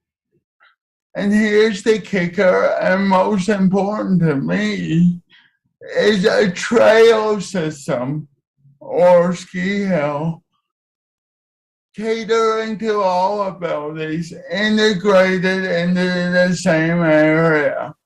I do not want to go to one end of the park while those who have a different ability go to a different end of the park. I want to go to the same place. Go eat lunch together, take the same ski lift up, or bike the same trail as others. And then when we think about lessons or guides, they should be offered to all abilities, not just one ability. So if I want to take a ski lesson or hire a bike guide, just because my ability is different than others, I should be able to do that. And that's one thing Rocky Mountain Adaptive prides himself and why I have become so passionate about them is they cater to all abilities. And then we should consider cost and accessibility. Example that may or may not have been brought up already. In the USA, park fees are often free for those with disabilities. I was traveling in Utah earlier this year, and I was offered at the gate free entrance. But then when I pulled out my license and they saw that I'm Canadian, they felt really bad, and they were like, "Oh, sorry, this is just for U.S. citizens." So I think as we consider accessibility, we need to consider cost and advocate to our provinces and country as a whole to make sure all aspects of a park experience is accessible. Next slide. So I wanted to conclude here and leave some time for questions. So those with disabilities account for over 1/5 of the population. We cannot limit parks to the other 4/5 of the population. We need to include everyone in our park system, just like a wheel with all the spokes. If we leave one spoke off, it doesn't work nearly as well as if we complete all spokes. And those with disabilities do not limit their social circles to others with disabilities. There may be people with disabilities in their social circles, but there may be non-disabled people in their social circles. So trail systems and services need to be accessible and integrated together so that the entire population can enjoy the same area. And finally, accessibility in parks helps to build a community where everyone is welcome, can be active, and participate together. That's the winning recipe, and I can't stress that enough. If we leave one portion of society out of parks, or for that matter, anything, it's just like a wheel with a missing spoke. And those of us who bike or do anything with wheels, we know it doesn't work nearly as well with a missing spoke. Thank you. That concludes my presentation, and I'm open to questions. Thank you, Matthew. That was fantastic. I do have a question come in. You talked a little bit about the differences in accessibility that you have seen in the US. Are there any other examples of ways that some of the American parks are more accessible than they are in Canada? I mean, to be honest, this spring was my first time traveling to a national park in the US. And before I even entered, I encountered that accessibility point from a cost perspective. But I seem to notice that their trails in the park I was at in Moab seem to cater to all abilities a bit better than some trails I've seen in certain national parks in Canada. However, I still have so many more to explore, so I'm sure I'll come across more examples as I go. Awesome. Yeah, that would be great as and when you do, if you can share those with us. We had another question come in about the skiing. So Rocky Mountain Adaptive are an amazing organization, like you said, that help make the activities more accessible. Have you found the ski resorts themselves, like some of the buildings, to be to have obstacles and barriers? Yeah, so that is a challenge. I know. So far, I've only skied at Sunshine Village, and I know their ski lodge, where most people eat, isn't necessarily accessible. There's steps, the washrooms are all over the place and not accessible. Even something as small as I went for lunch and I asked for a straw, and the restaurant did not have a straw, which I can drink without it, but I often use a straw. So I think the ski resorts have a lot of work to do on that end.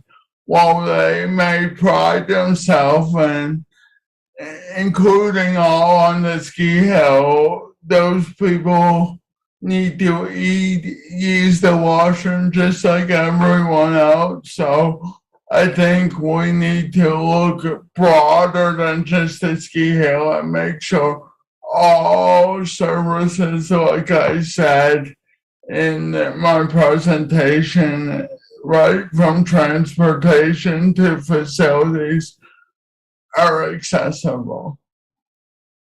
Absolutely. And I remember when there was a big environmental push to get rid of straws and single-use plastic, that does pose accessibility issues for a lot of people. So you're bringing up a great point there. It does, but there are alternatives that work for me, like the fact that they had no paper straw or anything was horrible in my mind. Yeah, definitely room for improvement there. I think we have time for one more question. So if someone wants to become a guide, how do you have any advice on how to find organizations that cater to all abilities? So if someone wants a guide or wants to become a guide? I think someone who wants to become a guide, who might have guide training and they want to work for organizations that are more inclusive. I mean, I mean, just first of all, find the area that you're looking to work in, and then start Googling around and see if you can find something.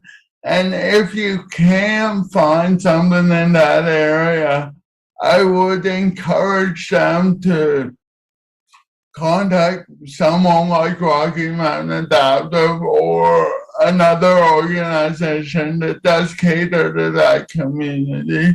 And they all seem to know each other or know of each other, so that's often your best resource, and they can help you get in touch with someone in the area that you're looking.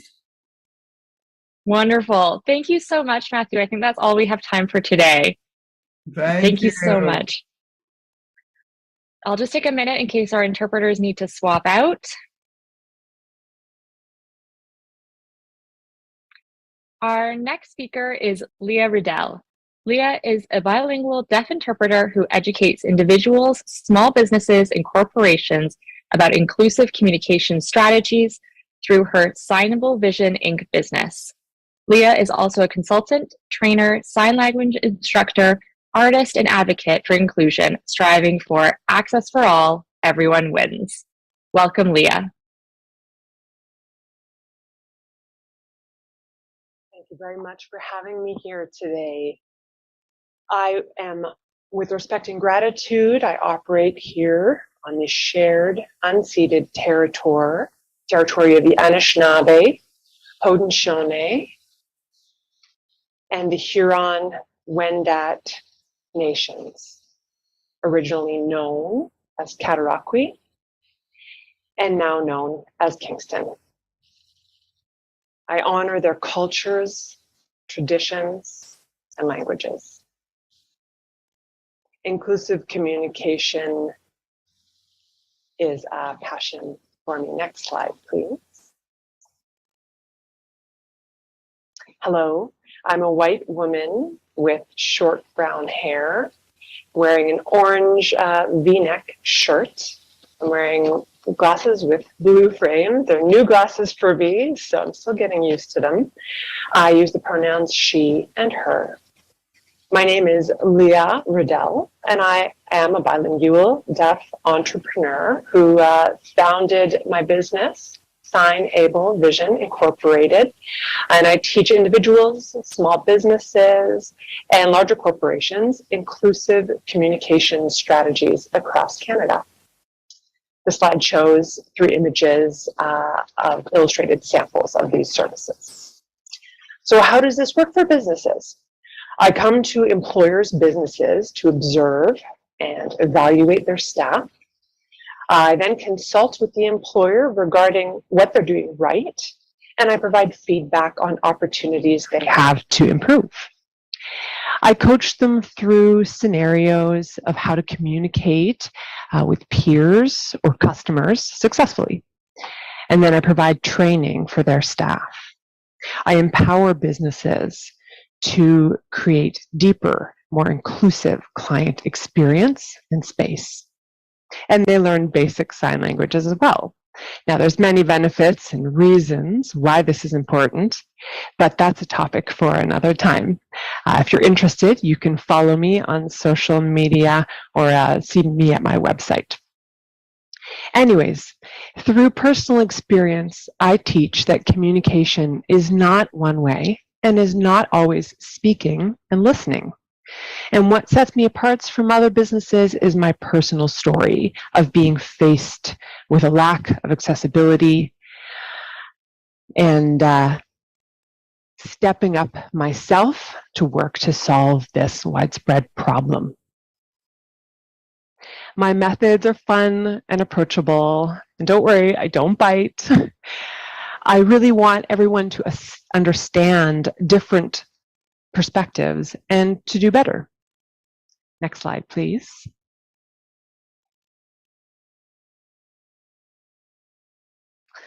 Not everything needs to be so wordy when posted. Not everyone can read. For example, a small child may not have the patience for it. Some people are busy and prefer to listen on the go, or perhaps a person is new to Canada and English isn't their first language. I have provided innovative ways to make signage inclusive in the workplace. Signage is crucial to communicate to 3 of the 5 senses: sound, touch, and sight. Displayed on the PowerPoint are images showing 3 words and icons of each: sound, touch, and sight. I illustrate outline figures of diverse sign language characters for education, welcome signs, or safety signs in the workplace, and also for this event. And I'm holding a card I designed that teaches 6 different signs pertaining to nature and accessibility. Added on this card is a QR code, which is a matrix barcode you can scan and use to link to a video. Now, most of you probably don't know ASL, so these QR codes link to short videos of ASL that show illustrated characters teaching signs with voiceover and captions provided. Now, imagine this scenario. If I go to a city art gallery and there's a blurb next to a piece of art that offers a QR code. I can scan the code and see a signed version of that English text. Now, I can read, of course, but my preference is to use my native language. So I can watch a translation with an accent of the artist, enhanced information showing the mood and the description of the art visually. The signer could describe the strokes of the paintbrush, or the movement of, say, the horse as illustrated in the piece of art. It would become a 3-dimensional version of what would otherwise be a 2-dimensional art piece. Now, if you imagine another scenario, going to a national park and seeing no such thing. Imagine if there was a brochure with information describing different activities I could do in the park. A brochure with written words is a limited modality. If there was a scanned QR code, I could link to a signer showing a 3-dimensional map, giving directions with their hands, describing in a way that is deaf accessible, giving visual information about where various information stops are. A linked signer could share stories or interpretive information about the trail. For example, where a tree has come down because of a tornado, or where park rangers are working to replant new forest. And then maybe further down the trail, there's a lake that is developed from a beaver dam that blocked some flow of stream or river. QR codes can be placed anywhere in parks, be it on brochures, on bulletin board posters, or even stakes set up at various information stops along the trail. If a QR code is there, you're good to go. Next slide, please. So reading the words on the PowerPoint slide, they say all public information should have a QR code with all inclusive methods of communication. On the right-hand side of the slide is an image of my illustration of the card I just presented in blue tones of nature. Signage at national parks can provide information accommodating 3 of the 5 senses if they do include Braille additionally. And adding a QR code, one can have access to translated versions in as many spoken or signed languages as needed. It can link to a website where people can choose their language of preference and watch the information. Global positioning systems, or GPS, can even provide digital maps that have points of inclusive communication strategies that enable people to enjoy nature walks or be linked to emergency information if needed. Really, it becomes a liability issue. Something to think about. An additional need for this across parks would be free Wi-Fi so that people could access that information linked to the QR code. It really is necessary. Next slide, please.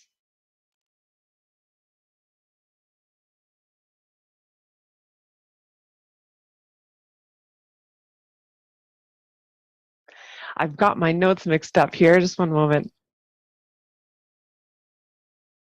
Okay. So I'll describe the PowerPoint slide. It says inclusive communication, and the text reads, it all comes down to an awareness of the way we communicate with park users every day. And this slide has an image of two identical faces facing each other. One hears with their ears, and the other one is designed to show hearing with their eyes. You know, exchanging information in a way that allows everyone, no matter their background, no matter their labels, to feel they belong. This provides true access and makes people feel welcome in our national parks. And I'll go over a short list of ideas for information you can link to a QR code. But I'll be honest, I call them suggestions. They're not actually suggestions because, hello, this is access. We need this full inclusive communication. They're pretty straightforward and necessary. Next slide, please. So this image just shows the described audio icon, and the text reads, provide information surrounding key visual elements. This is a great access element for the benefit of people who are blind or have limited vision or are visually impaired and who visit parks. Next slide, please.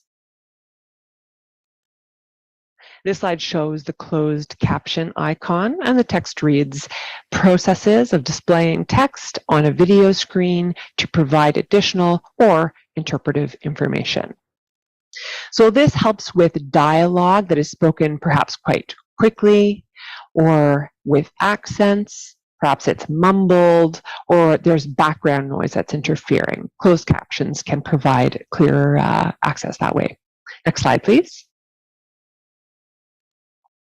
Oh, I'm running out of time here. This slide shows my sign language icon, and the text reads, sign languages are full-fledged natural languages with their own grammar and lexicon, ensuring, so if a deaf or hard of hearing, a deaf, blind, or deafened park users, anyone who attends will be informed. You can hire a deaf translator to translate your announcements, information, and more. We have been working very hard as a community to have sign language recognized as equal to spoken English and French, but they are not yet recognized as official languages. Next slide, please. This slide shows my interpreter icon, and the text reads, the role of the interpreter is to effectively facilitate communication between deaf individuals and those who do not sign, to make sure park users understand concerning emergency instructions and which events provide interpreters, and making sure people feel included and the information is accessible. Next slide, please. This is my last slide, and it shows an icon of hands shaking, and the text reads, it's the right thing to do.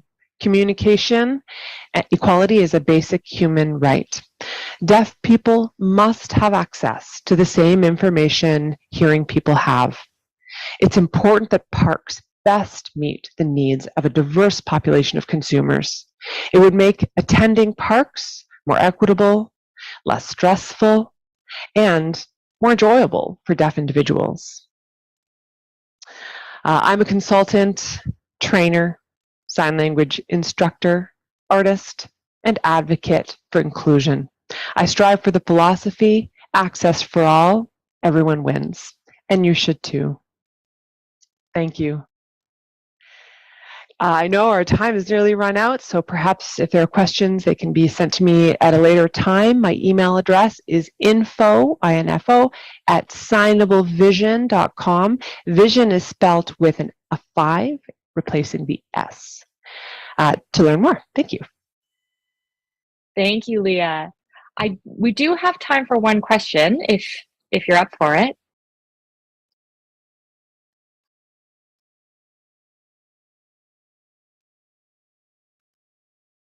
Certainly. Great. So I was wondering where Wi-Fi is not available for the QR codes to work. Are the more old-fashioned audio guides that you might pick up from a visitor center a good alternative, or are those being phased out these days?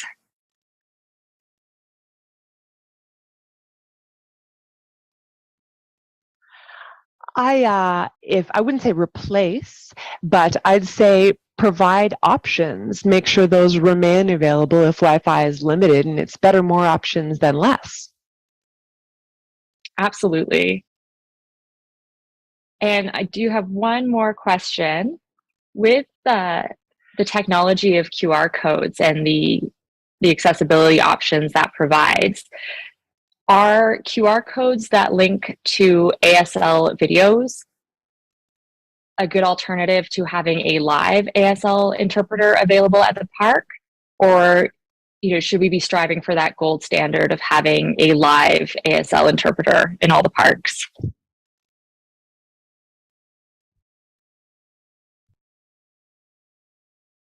A live interpreter for events is a better option. QR codes would be more suitable for, communicating English language if it's at an information stop on an interpretive trail or a safety sign. But for programming, I would recommend a live interpreter, definitely. Wonderful, amazing. For, as we have now, live interpreters, so that it allows that communication. Agreed. Yeah, it allows that dynamic discussion. Exactly. That's right. Thank you, Leah, so much for your time today. We really enjoyed your presentation. You're welcome. All right, our final speaker this hour is Minu Sikand. She was meant to present with Naz Hussain, but unfortunately Naz is experiencing some technical difficulties. So Minu will be presenting by herself today. Minu is a well-regarded, transformative leader in the areas of inclusion, diversity, equity, and accessibility, as well as the only South Asian woman in Canada to be inducted into the Canadian Disability Hall of Fame. She brings 35 years of personal and professional experience advancing the disability agenda nationally and globally. Welcome, Minu. Thank you for inviting me and giving me opportunity to learn as well as speak at this really important conference.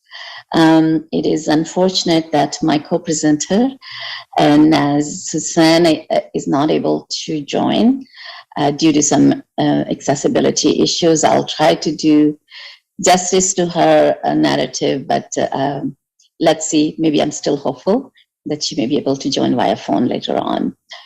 So let's talk about, my topic today is inclusion of diverse visitors in Canada's national parks. So since I have been listening into the conversation this morning, it's been so wonderful to hear, that from previous speakers you have heard why it's important to have accessibility within our Canada national parks and all the recreational trails and other systems that provide Canadians outdoor opportunities. you have learned about amazing tools and technology available. So, you know, from Maya Ziv, you learn about the difference between accessibility and inclusion. And the way I say is that accessibility is a mechanism, but inclusion is a choice. So what I want to speak to you today is how do we make it, you know, our parks more inclusive of diverse cultures. Next, please. So here's my presentation team I just mentioned, and there's a quick agenda. Next, please. So just 30 seconds plug-in into Accessibility for All. We are a small nonprofit who is formulated to create accessible, inclusive and sustainable global communities that celebrate and embrace human diversity and abilities. For me, sustainability of any products, any projects, or any environments is very important, because if we are not able to, it should not be one-time wonder to have a belonging experience. It has to be sustainable. So I want to make sure that the gaps that we discussed or barriers that we remove, they are removed in a permanent way, so they are the inclusion experience we all have is sustainable once it's addressed. So visit our website to learn more about mission and our objectives. But one thing I like to highlight is that our organization was created to address the gaps that exist within the disability and accessibility communities, which is intersection of race and disability. So we do feel that there are, you know, any accessibility improvement, whether they are with the provincial accessibility legislation or Canada Accessibility Act, you know, when they are made, the beneficiaries are still majority white Canadian population. So we want to bridge that gap and really amplify the voices of a demographic which is on rise within Canada, but has not been benefiting the same as others. Next, please. Can you go back to the land acknowledgement, please? So I know many people have acknowledged the land, so I really want to, you know, emphasize that as a former, as a immigrant who was raised and educated in a former British colony, upon arrival, not only I have to understand Canadian Indigenous history, but that also has given me opportunity to understand the oppression and discrimination that results to our communities from a colonized way of living, colonized thinking and colonized education, and how we unlearn to learn the new inclusion and reconciliation with the environment, with the communities, and especially the people first of Canada. So today, on behalf of Accessibility for All, I'm presenting from the land of many new settlers.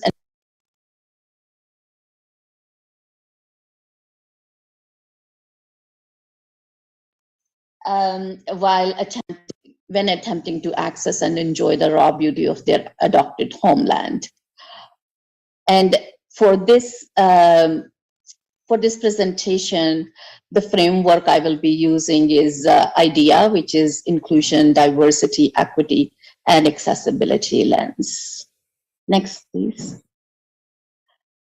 So now just envision me, Naz Hussain, who is not here, but if I could speak for herself, Naz is my friend who was born outside Canada, but she came at a very young age. So her education and her upbringing was in the east part of Canada. And her family was an unusual family in comparison to many immigrants you see and meet today or even 30 years ago. Her family was progressive. They believed in outdoors. So Naz has a fairly, Canadian upbringing where family, packed the van and went to camping and went to canoeing, in all the activities that you see a typical Canadian family will do. Her experience changed when she started to have vision loss, which was a progressive vision loss. So it did not happen at the same time.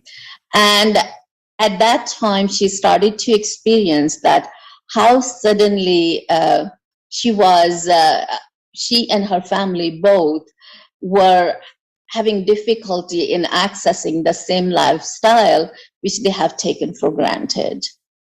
And today she wanted to highlight those barriers that as a person who is aging with a disability and slowly losing their independence and vision, as well as familiarity with the life that they were living before, is really crucial, and it's really harmful to their mental health.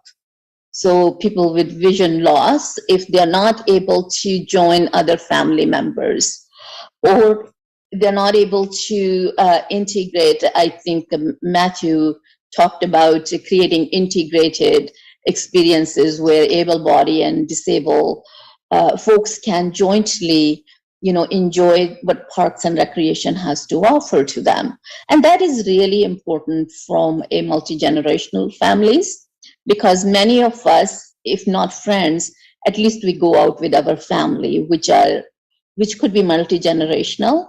And when one family member cannot go many times, the whole family will be excluded from those experiences. So I think that experience Naz has felt, and as a mother, now as a grandmother, that is really, impact her active participation in her family life.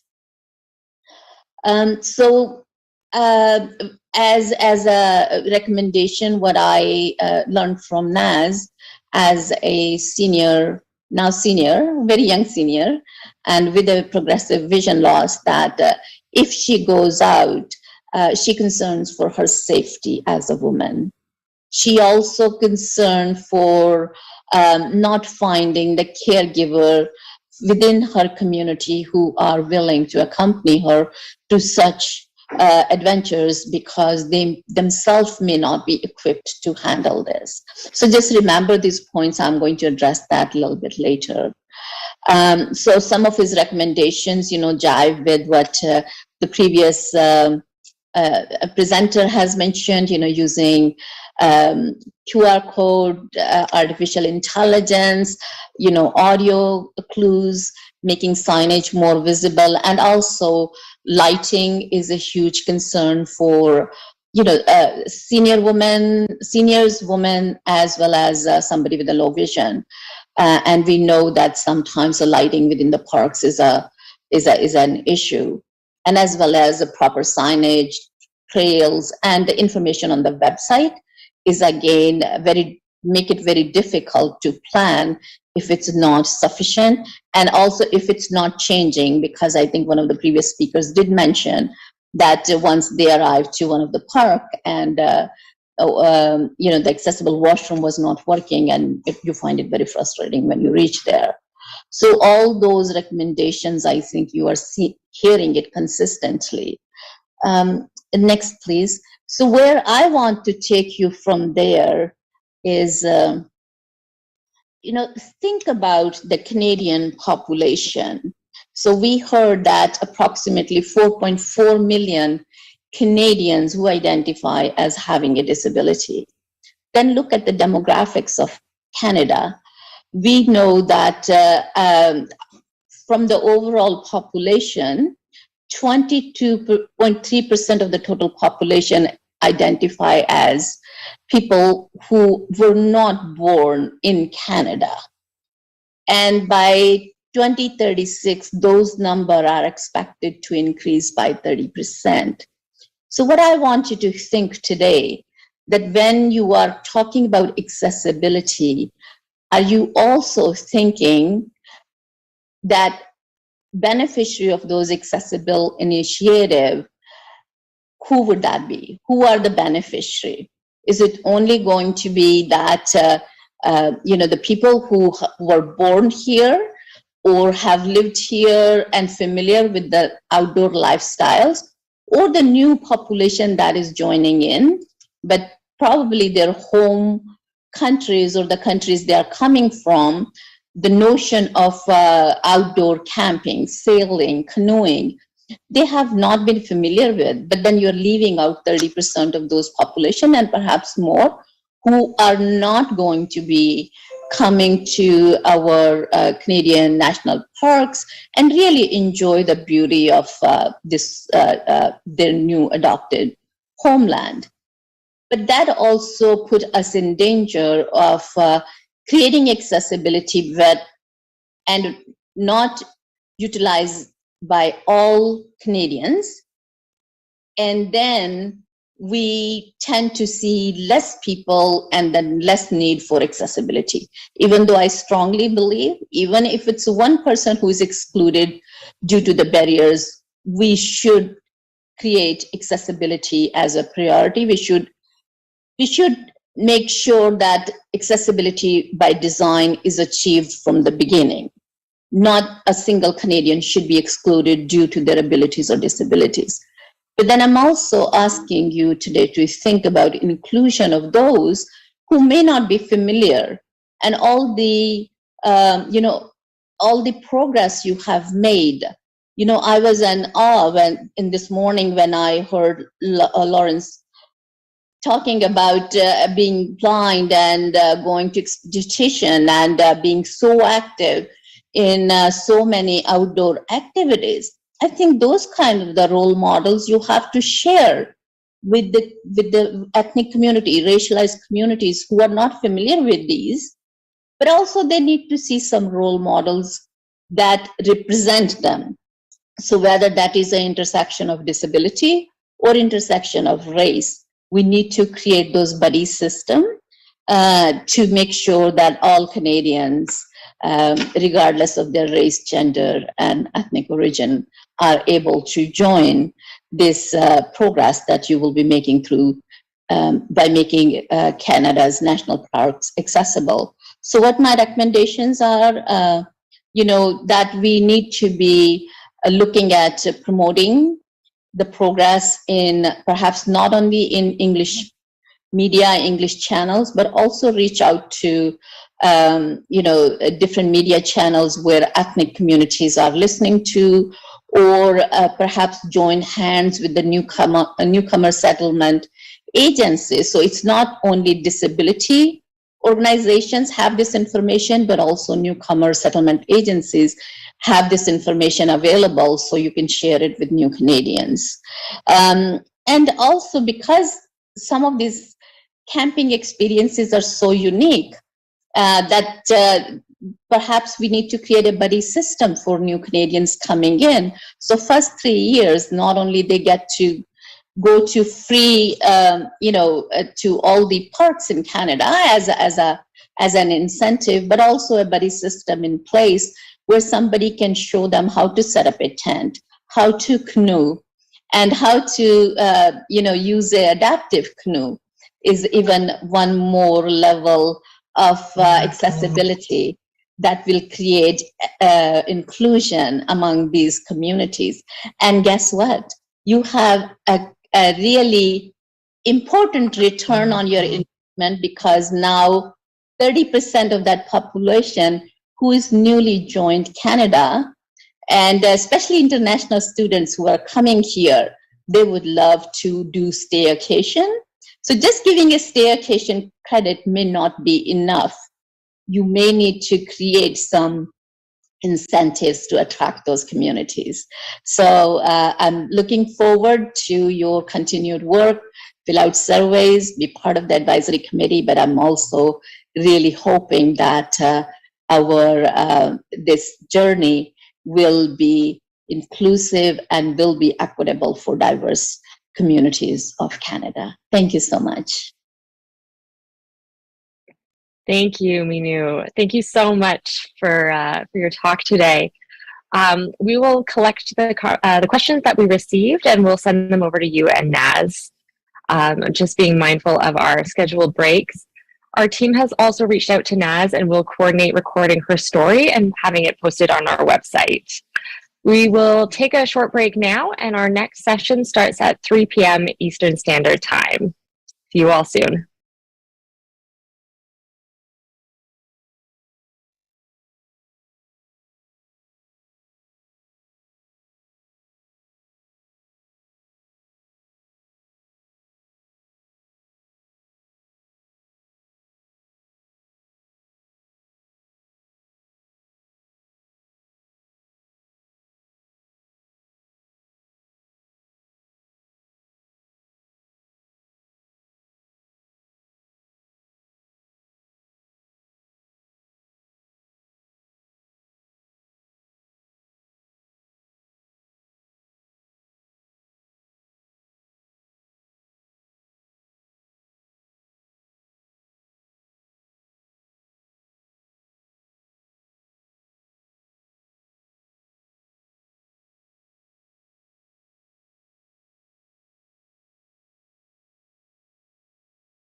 Welcome back, everyone. This is the final hour of the conference today.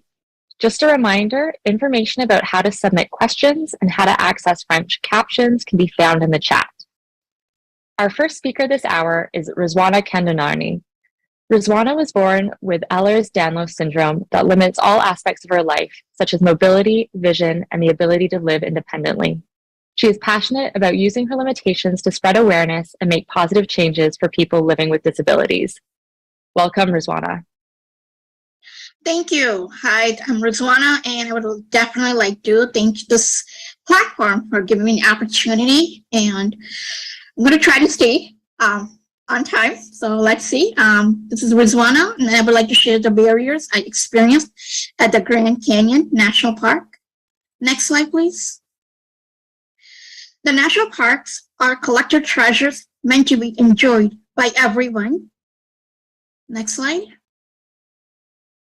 Unfortunately, accessibility is often limited for many people with disabilities, creating an unfair and imbalanced situation. The majesty of national parks often cannot be enjoyed by everyone equally. Next slide. I have personally experienced the struggle firsthand when I visited Grand Canyon National Park earlier this year. Next slide.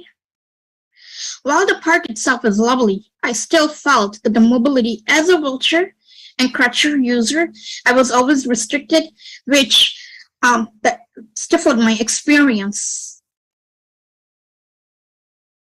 Next slide. I understand that making a national park itself accessible without compromising their beauty is a challenge, given the rugged terrain, the wildlife, sheer size of many parks. Nevertheless, the common sense steps that should be taken making our national parks truly enjoyable for everyone. Next slide. The ramps and boardwalks have been put in places in many visitor centers and related facilities as have accessible restrooms. But this process, however, is not universal and needs to be more widely implemented globally. Next slide. Additionally, my family and I struggled at many points to get my wheelchair over to viewing points along the way. A system of renting all-terrain wheelchairs or scooters can go a long way towards greater independence and mobility for individuals with disabilities. Next slide. Finally, the basic information about accessibility of facilities is always listed online, but this information can be out of date easily, necessitating a last-minute scramble for everyone. Ensuring that greater emphasis is placed in updating information in real time on the website is crucial. The National Park Service can reduce the stress and hassle for everyone. Next slide, please. Finally, enjoying the national park in the United States and Canada are a huge part of our common heritage itself, and nobody should feel like they cannot take part of it. I will never forget the awe I felt as I looked into the vastness of the Grand Canyon, and I really hope that that awe itself is something that everyone has the opportunity to feel and understand. Any other questions? Thank you, Rizwana. We do have a question that came in. Someone was wondering if you have had a chance to use an all-terrain wheelchair in the past. For the beach, I have, but not for the terrain itself or the national park itself. I have not been able to use it because I've never got access to it. But I definitely would like to get that opportunity if I could. Yes, absolutely. I know a kind of complication or a challenge that we've heard about in the past is that when there's all-terrain wheelchairs to rent or borrow, there's not always a safe location for people to leave their personal devices. Is that sort of a challenge that you've seen, or have you seen parks come up with solutions? I have seen, and the reason behind it is one thing that we need to create awareness is, as a user of a wheelchair, when you're using a manual wheelchair or a electric wheelchair, you know, so either someone's pushing you or you're being pushed, but they know how to do it. The terrain wheelchair are different.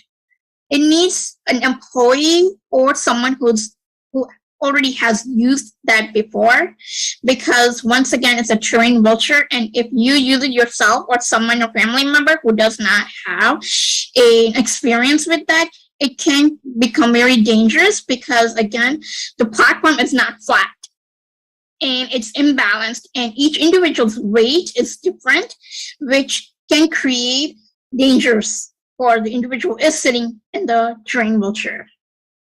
So that I have seen that, and I have seen many difficulties, but I believe it can be done if that services is there with an individual, trained individual. Absolutely. And I think that really speaks to like the staff training aspect of accessibility. Exactly. Awesome. We've had another question. Was when visiting the Grand Canyon, were the most common or easy trails and lookout points fully or accessibly? No. Partially accessible? Yeah. No, there is actually a map which I can send it to you guys. It does say, it will tell you on the map accessible or not accessible, but not major points were not accessible. And the time that I had the opportunity to go was right after COVID. It was early in February during my birthday, and there was still snow. There was still a lot of snow. So a lot of points were closed due to COVID. And another was because of snow and weather. And they will let you know when you go into the desk. The first thing we did is we went to the desk, the front desk, and they will let you know ahead of time. Are you interested in going or not? Because of certain parts of the park was closed. So you cannot see the whole park itself. So they will let you know. And if they don't, they should be able to provide you the reasons behind it. You let them know ahead of time what kind of wheelchair you're using, and they will point out certain areas that are would be fully accessible for that wheelchair or walker or crutches. That's awesome. It sounds like there's a decent amount of communication then with that park staff. It is, which we found it very surprising because there is a writing, there is a signs, but not every stop has those signs. Certain stops do not have a wheelchair accessible sign or a walker sign, but certain do. But we figured out more signs would be helpful for a lot of people, especially for individuals who do not speak English. Mm-hmm. Mm-hmm. We had a question come in from one of the audience members. Craig asks, the ADA has specific requirements in national parks. Did you find the parking and the toilet facilities were adequate? As I said, there were not that many people, so the parking was really great. And we used the car. We took our car inside the park, which you have the choice to do that. And because they gave me a choice to use their bus or the car itself, because I use my own wheelchair, I chose the car aspect of it because walking was out of question for me. And the bathroom, not every bathroom was open due to COVID again. A lot of bathrooms were locked and were not accessible. And even though they may have been accessible, but they were locked for over a year. So I do not know. The ones I used, they were full because, and we tried, because I know my limit, I try to go to the bathroom where I feel comfortable in. And not many people have that opportunity. They cannot do that. But I would definitely ask at the front desk which bathrooms are accessible and how deep, because the park itself is vast. It goes in a lot of acres. So. And one thing we did see, there is not a lot of staff placed inside when you go too deep. There's not a lot of staff and a lot of security. Also, we don't know. We did see a lot of cameras, but we don't know if the cameras were working or not.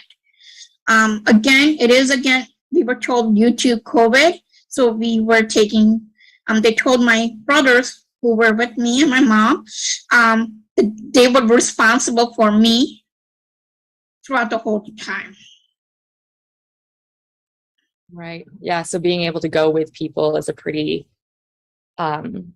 major facilitator in access for you. We had another question come in from the audience, and they're asking if there are things that able-bodied folks and visitors can do at national parks to make the experience more inclusive and accessible. And I think this is sort of speaking to those social and attitudinal barriers that people sometimes face. Yes. One thing is, ask them. Ask individuals who have a disability, what do they need? And they'll be honest with you. A lot of people think holding doors is good. And yes, it is. It's helpful, but many people would not do that. So yes, ask them. They will let you know. Make a lot of space. Don't park between parkings, because when we use a wheelchair, it's hard to get the wheelchair out of the car. Make sure there are enough. If there's a handicap place card, or you see an individual with a disability using a wheelchair, don't park right next to them. Give them some space. And let them know that if there's something they can do to help your journey and experience enhanced, and they will let you know. A lot of us are very vocal. Absolutely. Thank you. And I think we've got time for another question here. Kristen is asking if you've been to any other national parks, either in the US or Canada, and how would the Grand Canyon compare? Yes, I've been to Niagara Falls. That's a park itself, but that was before COVID. I have not been after COVID. That is one of my things to go, the places to go to visit, to all the parks and places that have previously been before COVID and after COVID, to see, because I've been told a lot of places have become more accessible and or inaccessible due to COVID reasons or financial reasons from the grant from the state or the country, which I do want to go through all of them again and see. So I would definitely say, yes, there are differences.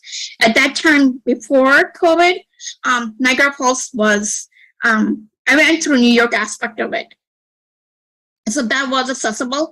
I have not been through Canada aspect of it, which I definitely is the goal for this year. So I cannot speak from that part, but from New York aspect of it, it was pretty accessible for wheelchairs. I don't know about electrical wheelchairs, but for manual wheelchairs, it was. And there were signs at that time, but then again, that was before COVID. And I don't know how it has been the last 3 or 4 years. I can't speak for that. Absolutely. Well, that kind of brings me to one final question then. And it's, what sort of resources, like the website or phoning the park, and what sort of checklist might you be going through before you'd make the decision to go to the park? Like, what are some of the things that you need to know before you can visit? Look at their website. Their website is key. Any park that you go, look it for 3 months. See how it's changing, because they do update their website pretty frequently. Give them a call. And if you have a specific day, let them know you're coming ahead of time. Let them know. They will put your name as RSVP. And especially if you have a disability, they will know.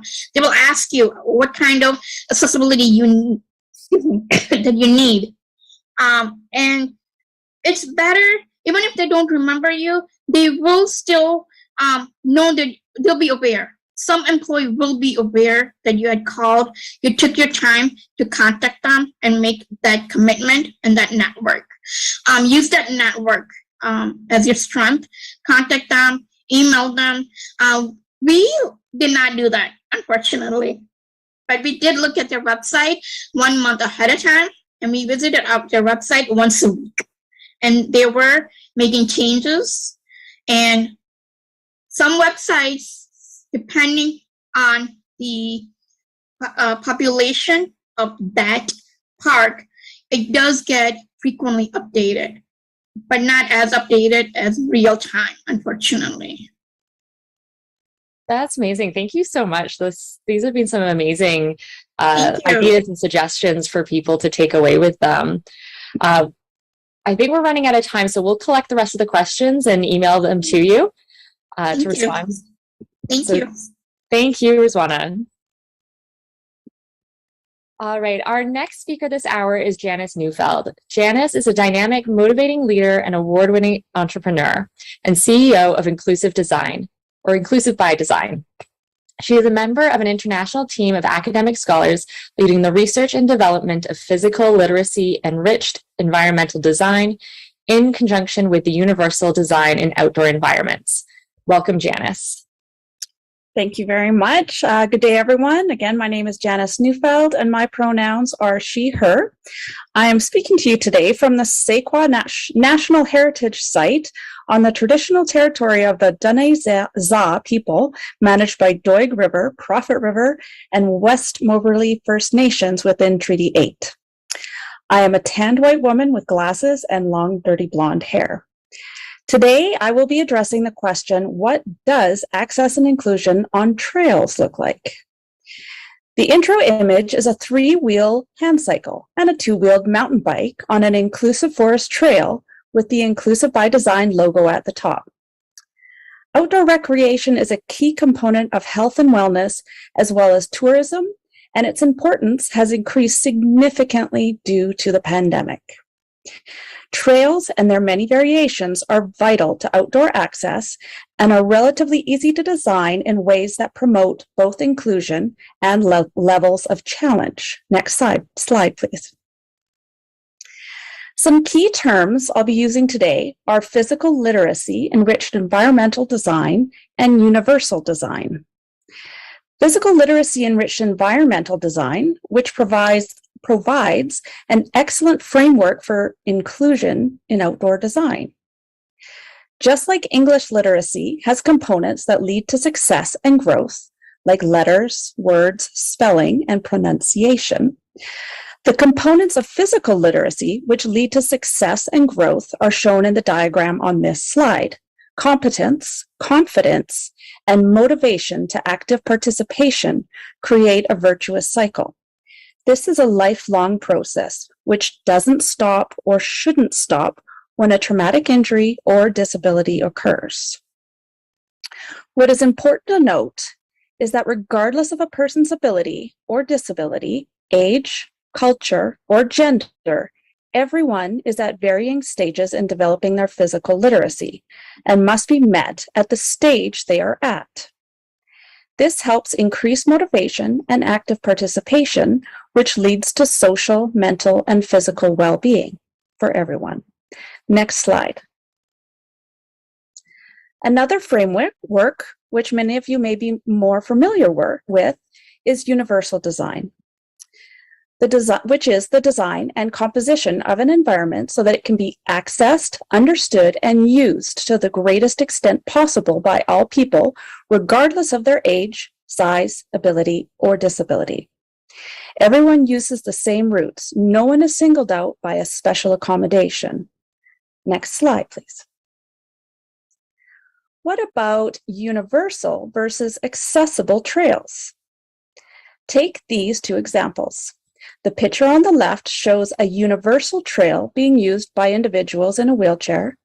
The picture on the right is a mountain bike trail used by an adapted mountain bike rider. Both are accessible, but only the one on the left is built to universal design specifications.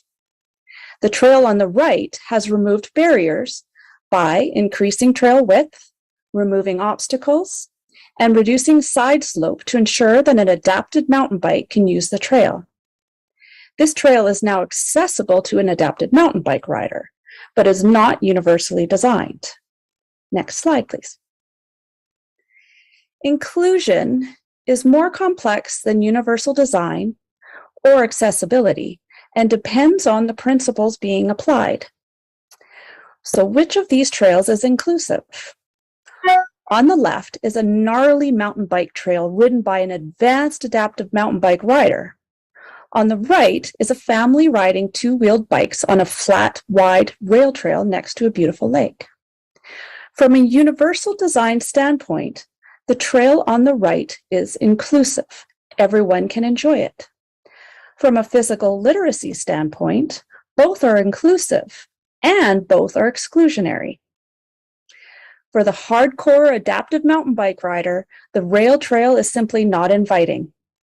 Inclusion on trails in terms of physical literacy, motivation, confidence, and competence requires a level of challenge for all levels of ability and a type of challenge for all interests. Next slide. Here's another example. On the right is a rail grade or accessible trail with two adapted mountain bike riders attempting a 200-kilometer trek from Revelstoke to Nelson. This trail is offering the challenge of endurance motivated by their goal of completing the distance. On the left is Lily. Lily's a 3-year-old little ripper on her two-wheeler. So will the trail on the right provide an adequate level of challenge and interest for Lily? Or would she be bored by the unvarying terrain or discouraged by the distance she is expected to ride? And most likely, mom or dad will have to pick up her bike and carry it the rest of the way. So the trail on the right offers inclusion for traveling bike tourers, but not for a 3-year-old biker looking for a roller coaster ride. Next slide.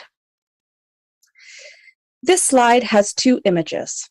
On the left, a section of trail map from the local master planning map giving detailed trail information. Then on the right, a small child on a run bike, an adult on a 2-wheeled bike, a 3-wheeled hand cycle, and a senior on a 2-wheeled bike, all riding on a boardwalk, which is the section of trail highlighted on the map to the left. A principal common to both universal design and physical literacy enriched environmental design is integration, not segregation. Increasing access and inclusion on our trails needs to be done through integrating accessibility into an existing network to allow for meaningful intersection, interaction, encouraging empathy, relatedness, and normalization of different abilities, interests, cultures, ages, and genders. So how do we do this? Eliminate barriers to participation. Construct positive challenges for a variety of abilities, including, or maybe especially, those requiring accessibility. Integrate opportunities for intersection rather than creating a segregated system or trail. Next slide. So where to start? How do I know whether to make a trail or how do I make a trail or trail network more inclusive and accessible? How do I know if the trail should be universally designed or accessible, designed with physical literacy in mind? Next slide. When deciding which principles to follow, know the purpose. On the left of this slide, a person in a wheelchair with someone standing behind them on a wooden platform overlooking a river in the forest. And right, a universally designed wooden outhouse and picnic table separated from a parking lot by large rocks. Access routes. Access routes to viewpoints, such as at different specific features, must be universally designed to provide maximum access. But trails are not black and white. So whereas trail experiences, where they're not necessarily leading to a specific viewpoint, but the purpose of the trail is the trail experience itself, should be designed according to the principles of physical literacy to facilitate maximum interest for varying levels of ability, allowing opportunity for all to participate and to be motivated. Consider trail length, distance from amenities, and staging area when deciding the challenge level of the trail. Next slide. Examples of inclusion. 2 images here. Wooden washroom, change room building before and after. In the before image on the left, it is accessed by 3 wooden stairs and a steep ramp. In the after image, a universally designed trail intersects with the floor and wooden posts of varying low heights, and a rock wall incorporating steps offer alternate approaches and different levels of challenge to those accessing the facilities. This is an example of universal design and physical literacy design amalgamated. Next slide. Lastly, what makes a trail beautiful? Inclusion based upon perception. The picture here shows a trail beside a stream through a forest in fall. Our team has taught me that beauty is way more than we might assume from a non-disabled perspective.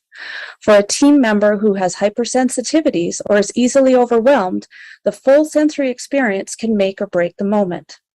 For a team member who has a visual impairment, the sound of moving water or the changing smells of the landscape are what make the trail beautiful. Next slide. The closing image is a close-up of the people from the opening image. A 3-wheel hand cycle leading 2-wheeled mountain bikes down an inclusive forest trail with the Inclusive by Design logo to the right.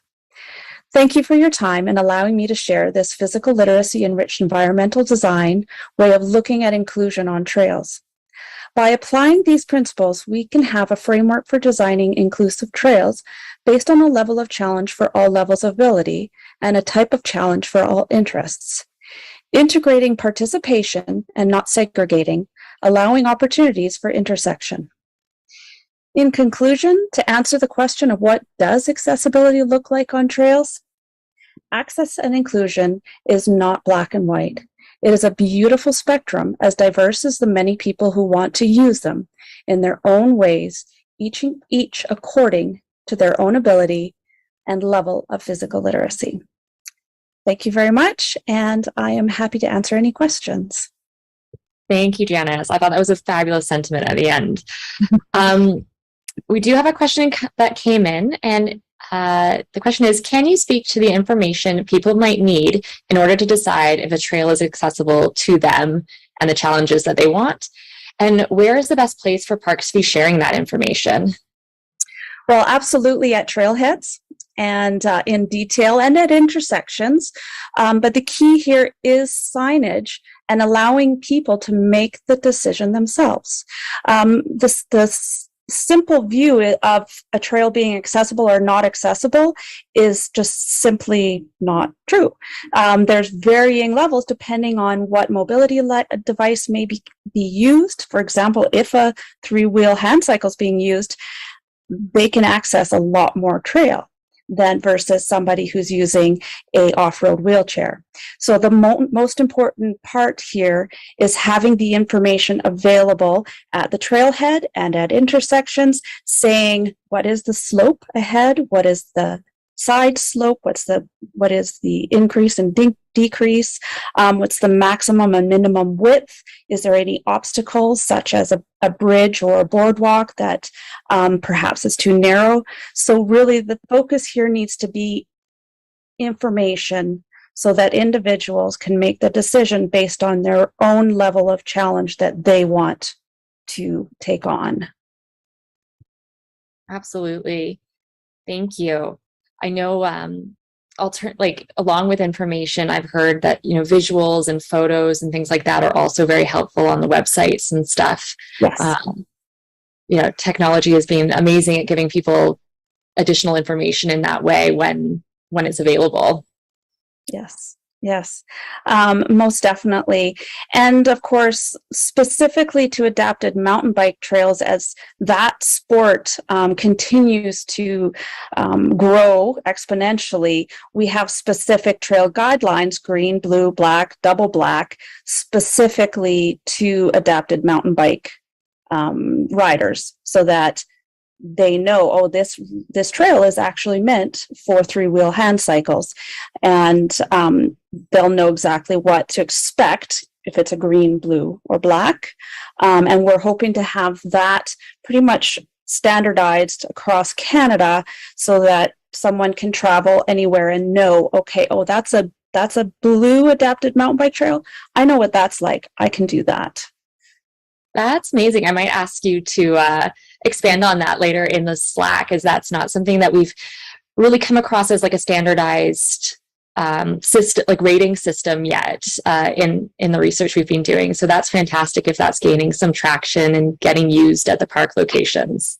Yes, it is. We about 2 years ago, we went through a very intense trail evaluation and tried all the different forms of mobility devices on all the different types of trails and came up with those standards. It was through the Kootenay Adaptive Sport Association, and that document is now has wide uptake around the world. So we'd be more than happy, of course, to share that, because that's our intent, is to have that standardized system for grading trails.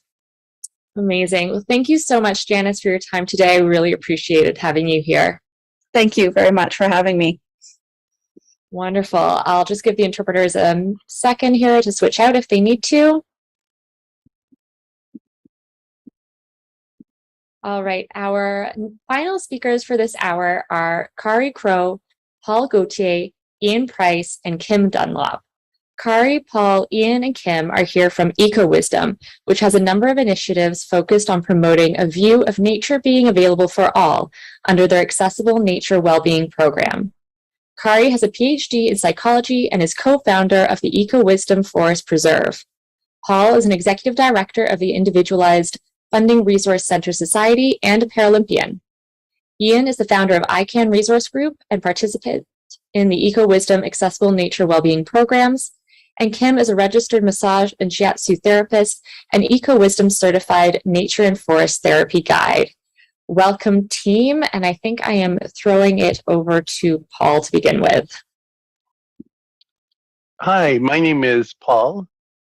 I have short hair, live with cerebral palsy, and use an electric wheelchair. We will be discussing designing accessible park space and programs to foster inclusive communities.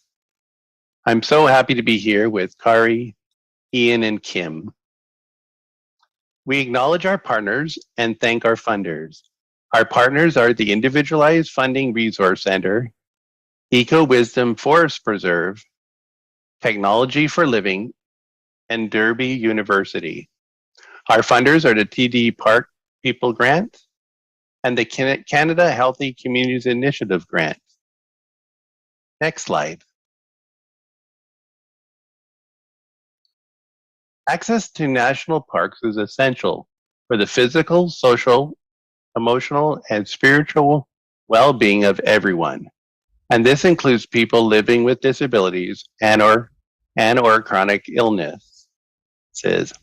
Today, we will outline what we have learned through our experience of providing accessible nature well-being programs and accessible nature guide to training. Specifically, we will explain why accessing parks is an equity issue, describing the beneficial impacts of nature on our program participants living with disabilities, and highlighting the importance of consulting users. Finally, we will conclude with an innovative design idea to support inclusive park space and programming based on our community work. Now I will pass it on to Kim. Next slide. Hi, my name is Kim. I am a woman in my 50s with shoulder-length hair who lives with chronic illness. A growing number of forest medicine research studies document a wide range of social, emotional, and psychological benefits of spending time in nature, including the increase in the number and function of natural killer cells used by the body to fight infection, improved mood, empathy, memory, and attention are some of the many additional benefits. Next slide. Nature can be physically and psychologically restorative, listening to the sounds of flowing water and birdsong, as well breathing in the chemicals emitted from trees called phytoncides, and a substance in the soil called geosmin have all been found to support well-being. Next slide. Social science and urban planning studies Document how access to green spaces can buffer the negative impacts that stress can have on health. Next slide.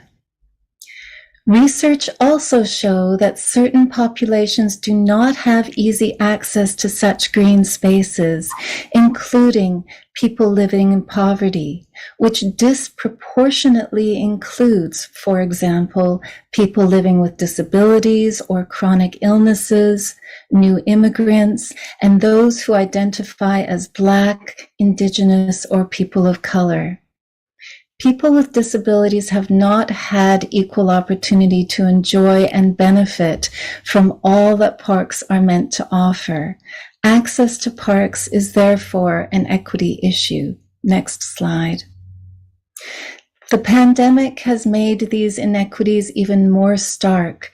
The general public increased their use of parks, noticing their social and emotional benefits. However, the disparity only increased among those who were already experiencing barriers to parks. We heard, for example, from community members concerned about using overcrowded public transit to get to parks, particularly when they lived with disabilities affecting breathing or a chronic illness reducing immune function. Ironically, access to green spaces has been found to be of particular benefit to the health of people living with these conditions. So while the need for access increased, the opportunities to get out into parks decreased during the pandemic. I will now pass it on to Kari. Next slide. Hi, my name is Kari. I am a white woman with brown hair who lives with a complex chronic illness. In our efforts to help ourselves live lives of personal significance within society and as members of families, communities, and organizations, we need to be able to engage fully in a variety of park spaces and programs. Our vision of national park accessibility includes access to biodiverse aquatic and terrestrial landscapes, such as forests, rivers, and lakes, without physical, social, or financial barriers. Next slide. There are many benefits of nature connection for people with disabilities. Based on our experience, we believe that access to nature plays a central role in fostering individual resiliency, social support, and community capacity. Next slide. We are members of a group involved in offering community-based projects through partnerships that promote access to nature, nature-based mindfulness programming, and nature guide training. Next slide. Our programs and training are designed to promote diversity, equity, inclusion, and accessibility. Next slide. Most of us live with disability, and we use a collaborative leadership approach to enable us to engage in these volunteer activities. Next slide. Park People is an organization that promotes community involvement and conservation in urban parks. After establishing a park group through their network several years ago, we started offering both online and in-person accessible nature well-being programs. Over time, we refined our program model based on feedback, observations, and clinically relevant research. This is the model that we now teach as part of EcoWisdom's Nature Guide training program. Next slide.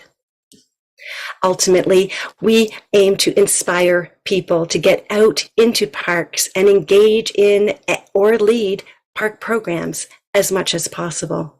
Participants are encouraged to take the skills they learn and develop from online programs out into green spaces. Next slide. These skills include mindfulness, meditation, and practices designed specifically to cultivate a meaningful connection to the natural world. Next slide.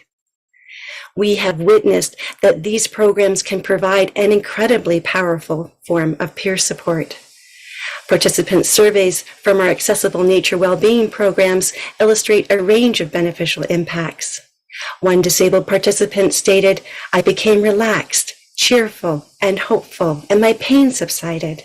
And another explained that they appreciated learning to use nature connection as a free resource to build resiliency and bounce back from the pandemic and other stressors. Yet another participant explained the forest imagery lessened my anxiety, and group meditation also reduced my social loneliness. Next slide. A formal study of the program model is now being undertaken by a team of forest medicine researchers led by Dr. Kirsten McEwen, involving EcoWisdom's research coordinator, Mahnor Khan. Next slide. Our group received a Canada Healthy Communities Initiative grant to provide 4 free accessible nature wellbeing programs and accessible nature guide training. Most programs that train nature and forest therapy guides reinforce dominant ideas in society about who belongs in nature. Our program is unique because it is led by and for people who experience social exclusion and those who are interested in equity. Next slide. Park design must consider user goals, perspectives, and experiences. Consultations should involve people living with a range of visible and non-visible impairments who encounter a variety of disabling barriers. And now I will pass it over to Ian, an avid park user, who will describe what park accessibility looks like to him. Next slide. Hello, I am a Caucasian man with a short beard in my late 30s, sitting in a power wheelchair. My pronouns are he, him. I am an adventurer.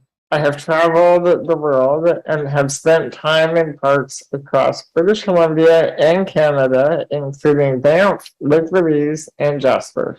I grew up on a farm and love getting out into nature, especially with friends. Next slide. As someone who uses an electric wheelchair controlled by a micro joystick, I would like to bring particular attention to my need for park trails with smooth surfaces. Even a small bump along a trail can cause my finger to move, and my wheelchair can then veer off in an unexpected and potentially dangerous direction. Miracle Beach Park in Canberra River offers excellent, smooth trails to emulate. Next slide. The continuity of trails is another important feature. There is nothing more disappointing than getting halfway to a viewpoint only to come across a single step that marks the end of the road for me. Of course, smooth, continuous trails also support inclusion of many park users, including families and children in strollers. Next slide. Parks offer a break from the constant planning and the stress of maneuvering within an urban built environment, where I am constantly assessing, for example, where is the next curb cut, or where is the ramp into that building. Parks, on the other hand, already have most of what I'm looking for, namely fresh air, spectacular views, opportunities for deep social connection, and wild adventures. All I need are the essentials: an accessible washroom, access to the beach, a variety of smooth trails, and picnic tables designed with wheelchair users in mind. Next slide. Most of all, I appreciate the immersive experience available in parks that makes me feel fully awake and alive. I will now pass back to Kari, who will present an innovative park design idea based on our experience of offering accessible nature programming inclusive of people living with disabling chronic illnesses. Next slide. Many parks have a single heavily used central trail. Such trails are not accessible to many who visit parks to find restorative peace and quiet.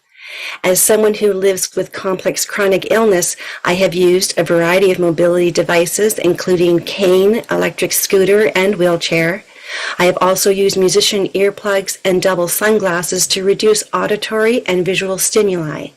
Some of my impairments relate to pain, limited energy, and stimuli intolerance, which are all non-visible. We would like to propose that central trails be expanded to include branch trails, ending in quiet pod areas conducive to Shinrin-yoku, a nature mindfulness practice that is sometimes referred to as forest bathing. Next slide.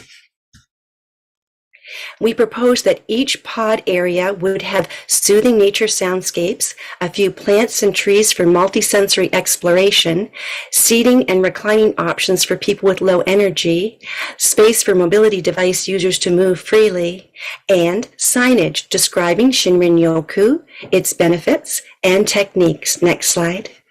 This feature would be welcomed by many people living with chronic illnesses, neurodiversity, or age-related challenges. As the supportive research and reputation of Shinrin-yoku grows in popularity around the world, park designers must not forget these users.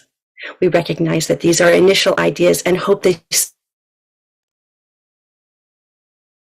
it back to Paul to make a final statement. Next slide. In our presentation, we have emphasized the importance of addressing equity issues so that nature can support the well-being of all people. We have witnessed the tremendous power of accessible nature well-being programs to foster empathy among people with diverse life experiences. Therefore, incorporating accessible forest bathing pods into parks is a powerful way to foster inclusive communities. Thank you. Next slide. I invite you to contact us with your questions at info@ecowisdom.ca. We would love to hear from you. Thank you. Thank you so much, Paul, Kari, Ian, and Kim. That was a fabulous presentation. We'll direct everyone to your email and also share any questions that come in with you guys. Thank you so much. Well, that concludes our speaker lineup today. I want to give a huge thank you to all of our speakers who shared their stories, thoughts, and research with us today. We really are so grateful for you all taking your time to be with us today. Just a reminder to everyone to please check out the Slack channel that was shared earlier this afternoon. We'll be engaging with attendees over the course of the conference, and we will do our best to get all the questions answered. We look forward to welcoming everyone back tomorrow at 12 p.m. Eastern Standard Time. Thank you all so much and have a wonderful evening.